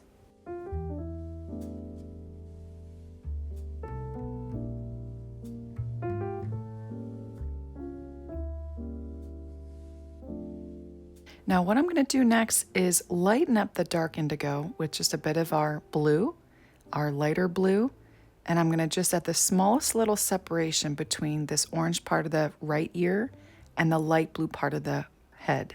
Now I'll do the same thing but with dark violet on the opposite ear. It's a subtle change, but it still goes a long way.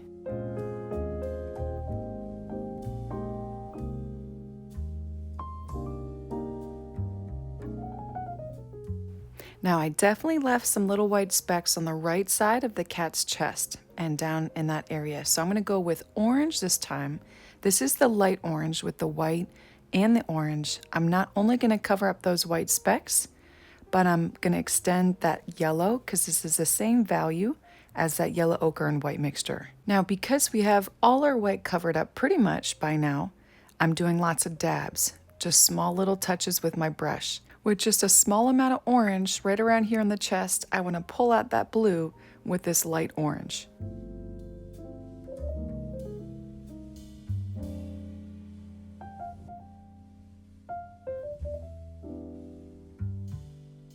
All right, so this is how we're gonna get this cat looking a little bit more ghost-like. We're gonna blend in a slight highlight over top the head stripes.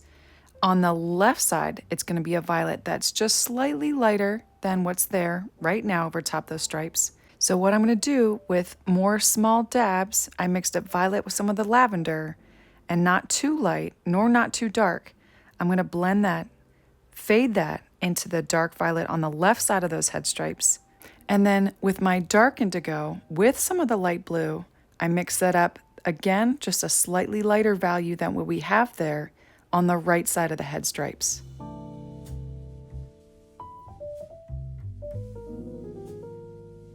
Now for the next highlights in that area.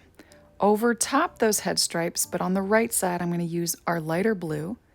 And then on the left side over top those stripes, I'm going to use the light lavender. And this will go all the way on the, then I'll even add white to both of those colors, extend it over top the head, but stop once I get to both ears.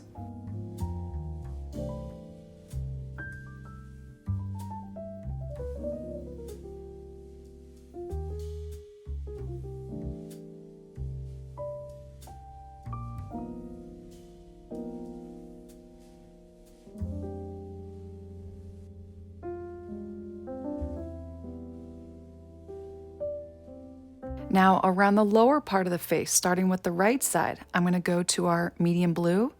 I'm going to bring that down a bit in between and around the stripes.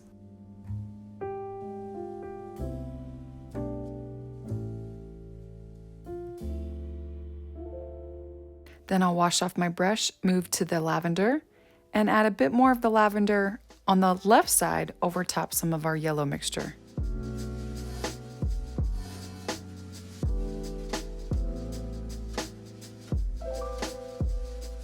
All right, so we're gonna add a glow to the far left side of the face and the back.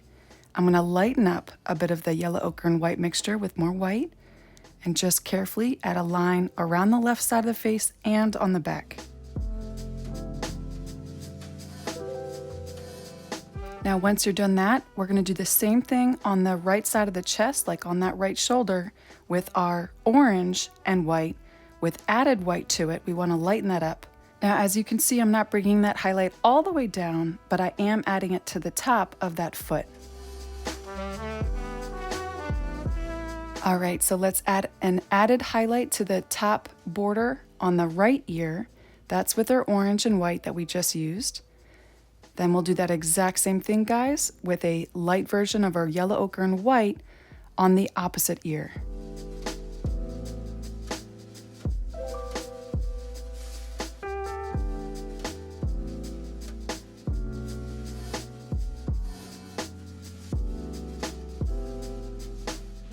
Now I know we've done a lot to this left side of the left ear, but I'm just gonna add a little bit of this yellow ochre and white as a border, another border on the left side of that left ear. All right, how we doing, guys? We are almost done. We're doing another round of touch-ups and some accent colors. Starting with the left eye, I'm using my yellow ochre and white mixture we were just using. I want that eye to look a little bit more glassy, just adding a few more dabs of highlights on the bottom of that eye. This is not over top the pupil like the other ones, this is more around the pupil. Now I'll do the same exact thing with our light orange on the right eye.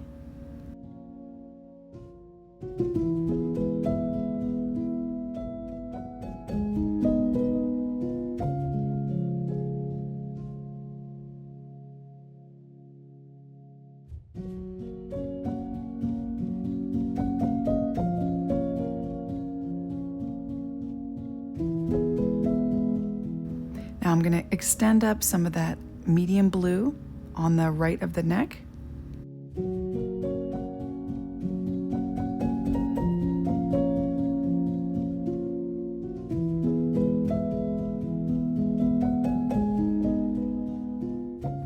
And leave some very obvious dabs of our medium blue on the chest.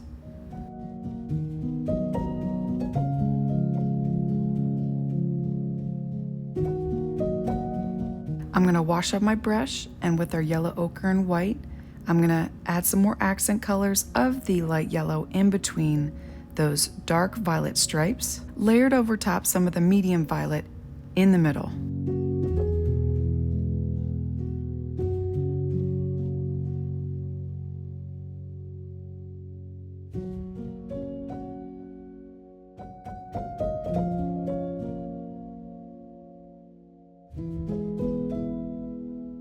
I'll jump straight to my lighter violet.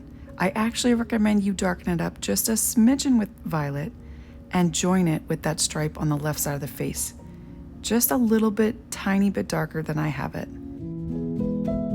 And with a clean damp brush again, I'll do the right side with the medium blue.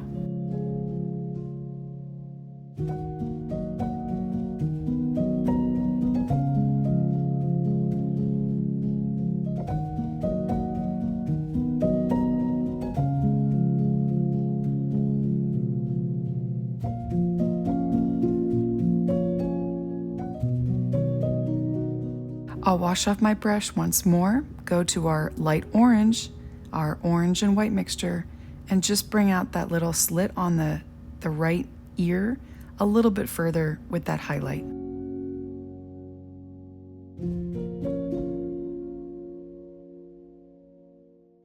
Now I also want to make that moon glow even more, so I'll add more white to our yellow ochre and white mixture.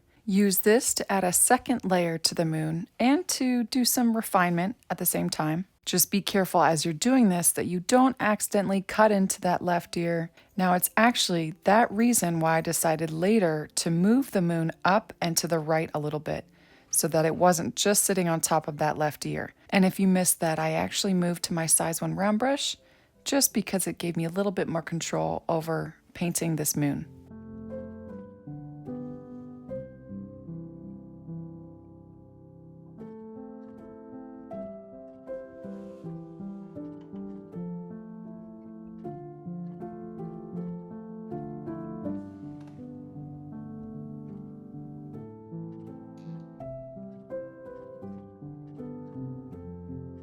All right, so next we're going to be painting those pumpkin leaves. You can see I've added some grass green to my paint palette.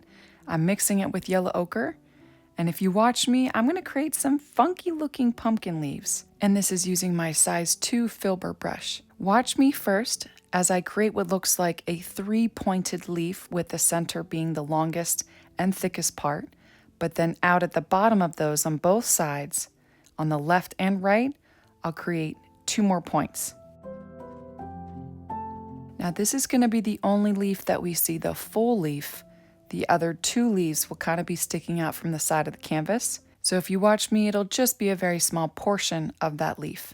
And again, that's using grass green and yellow ochre.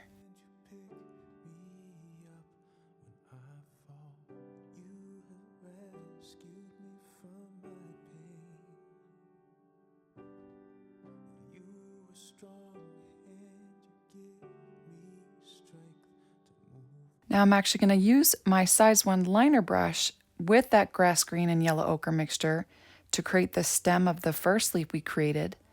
And I attempt to create the swirly vines that we can sometimes see on pumpkins. I definitely have a little bit of that going on with this leaf, but later you'll see I attempted again in the background and ended up taking it out. But for now I'm adding more yellow ochre to this grass green, lightening that up, and then outlining these leaves with just hints of this yellow ochre.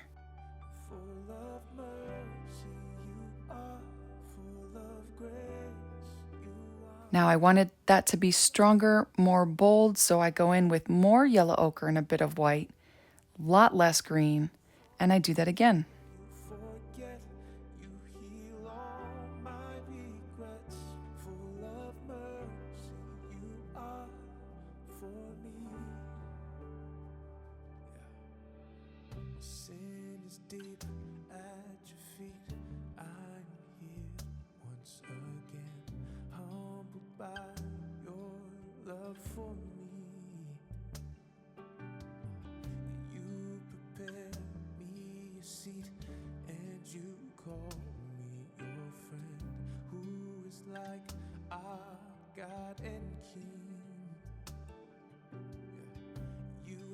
Washed me over and over again. You are making me new. Yeah. You have washed me over and over again. You are making me new. Full of mercy, you are full of grace.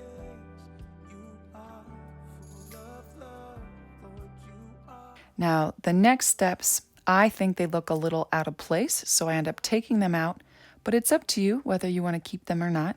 It almost looks like a piglet's tail, but I add one little vine here, and then also one vine coming from behind these leaves that kind of goes off to the right. You can watch me decide whether you want to keep it or not, or you can take it out just like I did.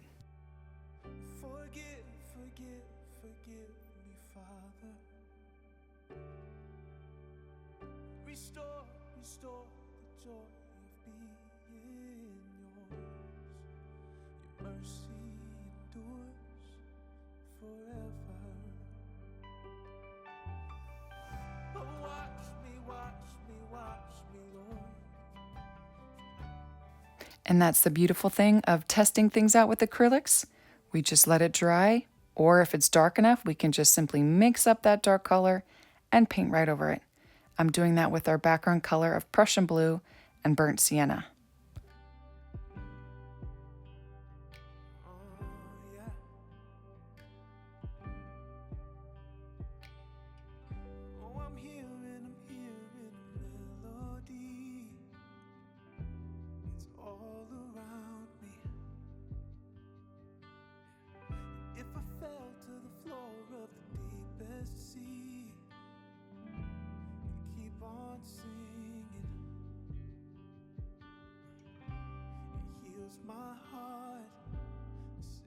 All right, I'm going to wash up my brush really well. I'm going to add another layer to our pumpkins. This is just going to richen up those highlights on the pumpkin. I'm actually going to mix up some of the yellow ochre and white mixture with the orange and white mixture and added orange, and add that just over top both pumpkins.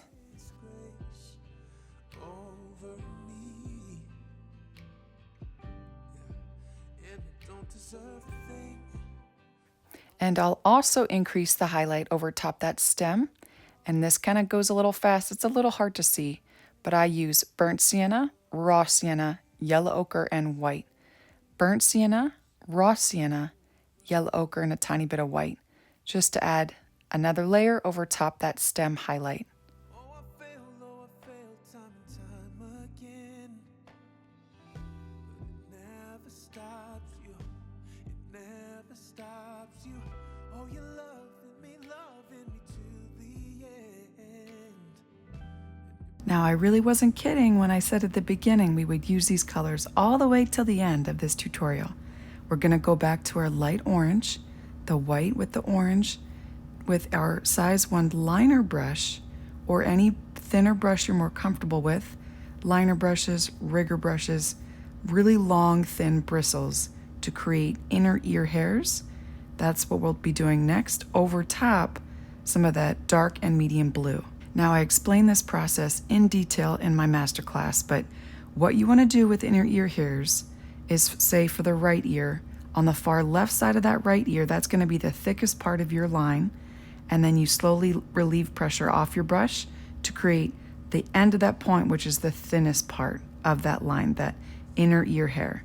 And you want to cluster them up along the left side of that right ear. Amazing grace, how sweet the sound. You paid my debt. Now make sure you keep a thin amount of paint on your brush so these lines don't get super thick and stubby. We want thin, fine lines again, but much shorter.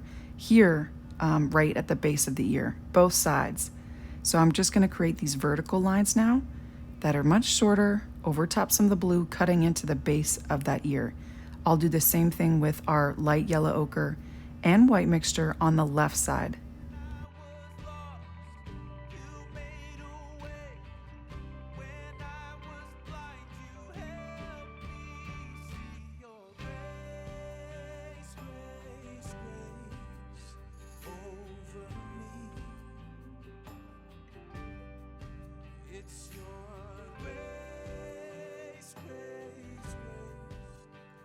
Now on the left side of the top of the head, next to that ear, I'm going to add a few little lines with our yellow ochre. And then I'll also outline that little slit on the left ear. Opened up your arms and gave it all away. It's your grace. Now this left side is always so much more challenging for me. If you're right-handed like me, this will be a bit of a challenge, so just take your time. If anything happens where you do mess up and you want to make your lines thinner, more refined, you can always mix up more of that magenta, that light magenta with the fluorescent pink, the violet, and the white for behind the ear, that base we applied. You made a way when I was blind. You helped me. All right, so here's another reminder to step back from your painting and see what yours needs. I'm going to do a final round of touch-ups and accent colors, starting with our light lavender, which I want to add just where it joins with the darker violet on the left side of the ear, around the base of those hairs. Now, while I was doing that, I actually made the top of those strands a little too thick, had a little too much paint on my brush, so I'm going back with my dark violet to thin that out and bring that down a little bit more. It's your grace. Yeah. Next, I'm going to use our yellow ochre and white mixture just to kind of clean up the left side of that snout where it connects to the side of the cheek, and add a few more dabs, clusters of lines with gaps in between on the left side of the body.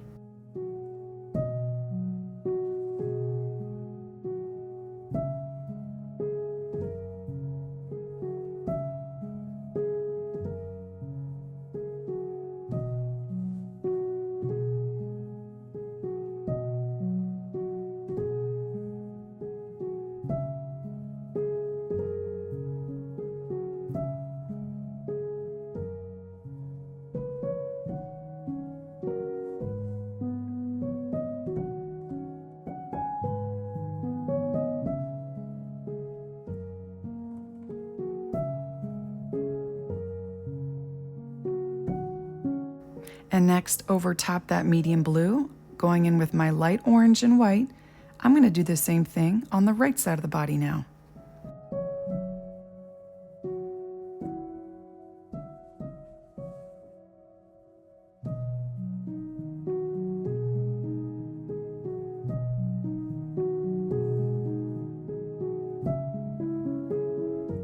Aha, I've spotted the problem. Definitely going to help here. I have a dried dark indigo here, so I'm going to mix it more with our violet and fluorescent blue with some of the medium blue, because we can add a bit more darkness underneath that right eye, over top that blue area, working right where it meets with that orange part below the eye, okay? Not going down too far.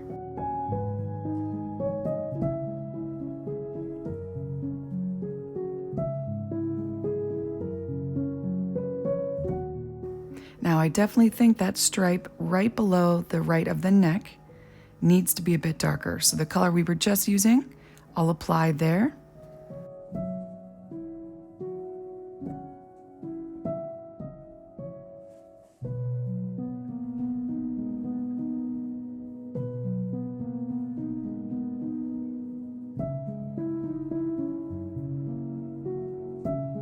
Now the ends of these stripes on the lower part of the body have faded a bit. They've been covered up too by the other colors. So I'm going to create more dark violet with violet and white and extend those out and just darken them up.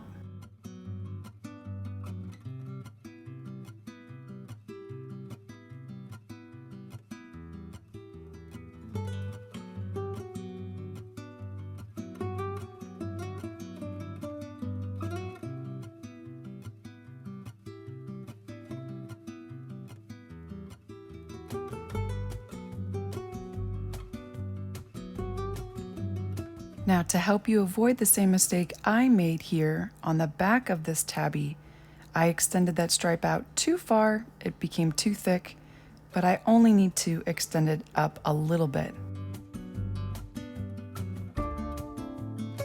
And I will admit, I got to the point where I was overworking things. I don't think I need to even do this to this lower stripe. I would say just bypass it. So you might need to leave the room, just get a reset, get some fresh eyes so you can look at what your painting needs. I kind of wish I did that myself, but thankfully the next couple steps are very helpful.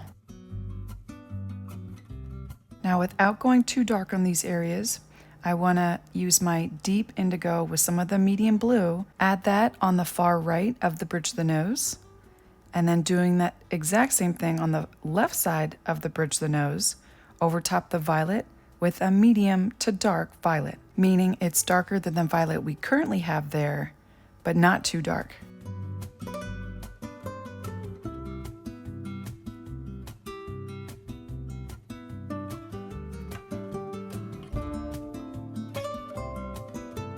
All right, so wash off your brushes. We're gonna use our medium blue quite a bit here, doing something crazy. We're gonna start adding some blue over top the yellow ochre and violet mixtures on the left. Again, remember small dabs with gaps in between, and a blue that's not too dark and not too light, but equal in value to the purple and yellow that we have in that area.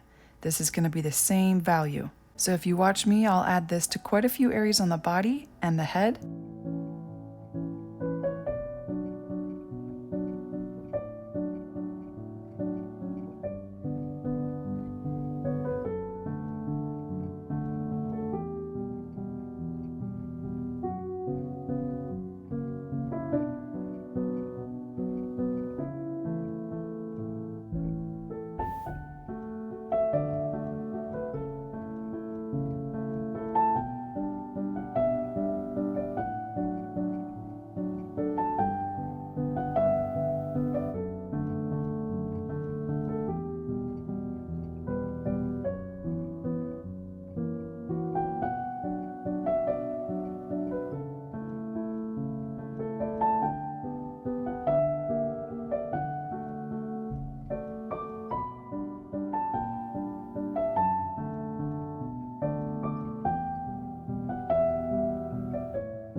Then I'll lighten up that blue just a little bit with white. I'll lighten up the bottom of the bridge of the nose, right above the nose on the right side, and then do the same thing for the left side with our light violet.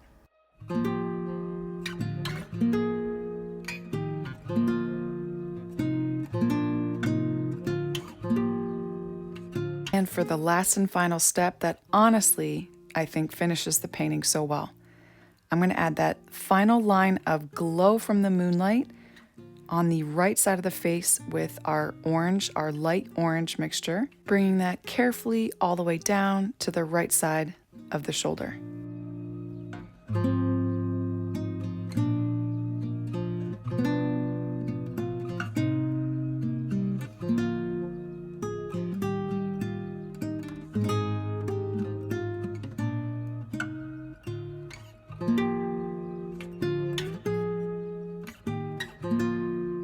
And then for a few final dabs of our light orange right next to that, in between the stripes, that is the end of our Tabby Cat tutorial. Guys, I hope you enjoyed this tutorial. I hope you love your painting. I'd love to see your rendition. If you want to post it in the public community group, link down below, I'd love to see it. Have a wonderful day, guys. Thanks for watching. Bye.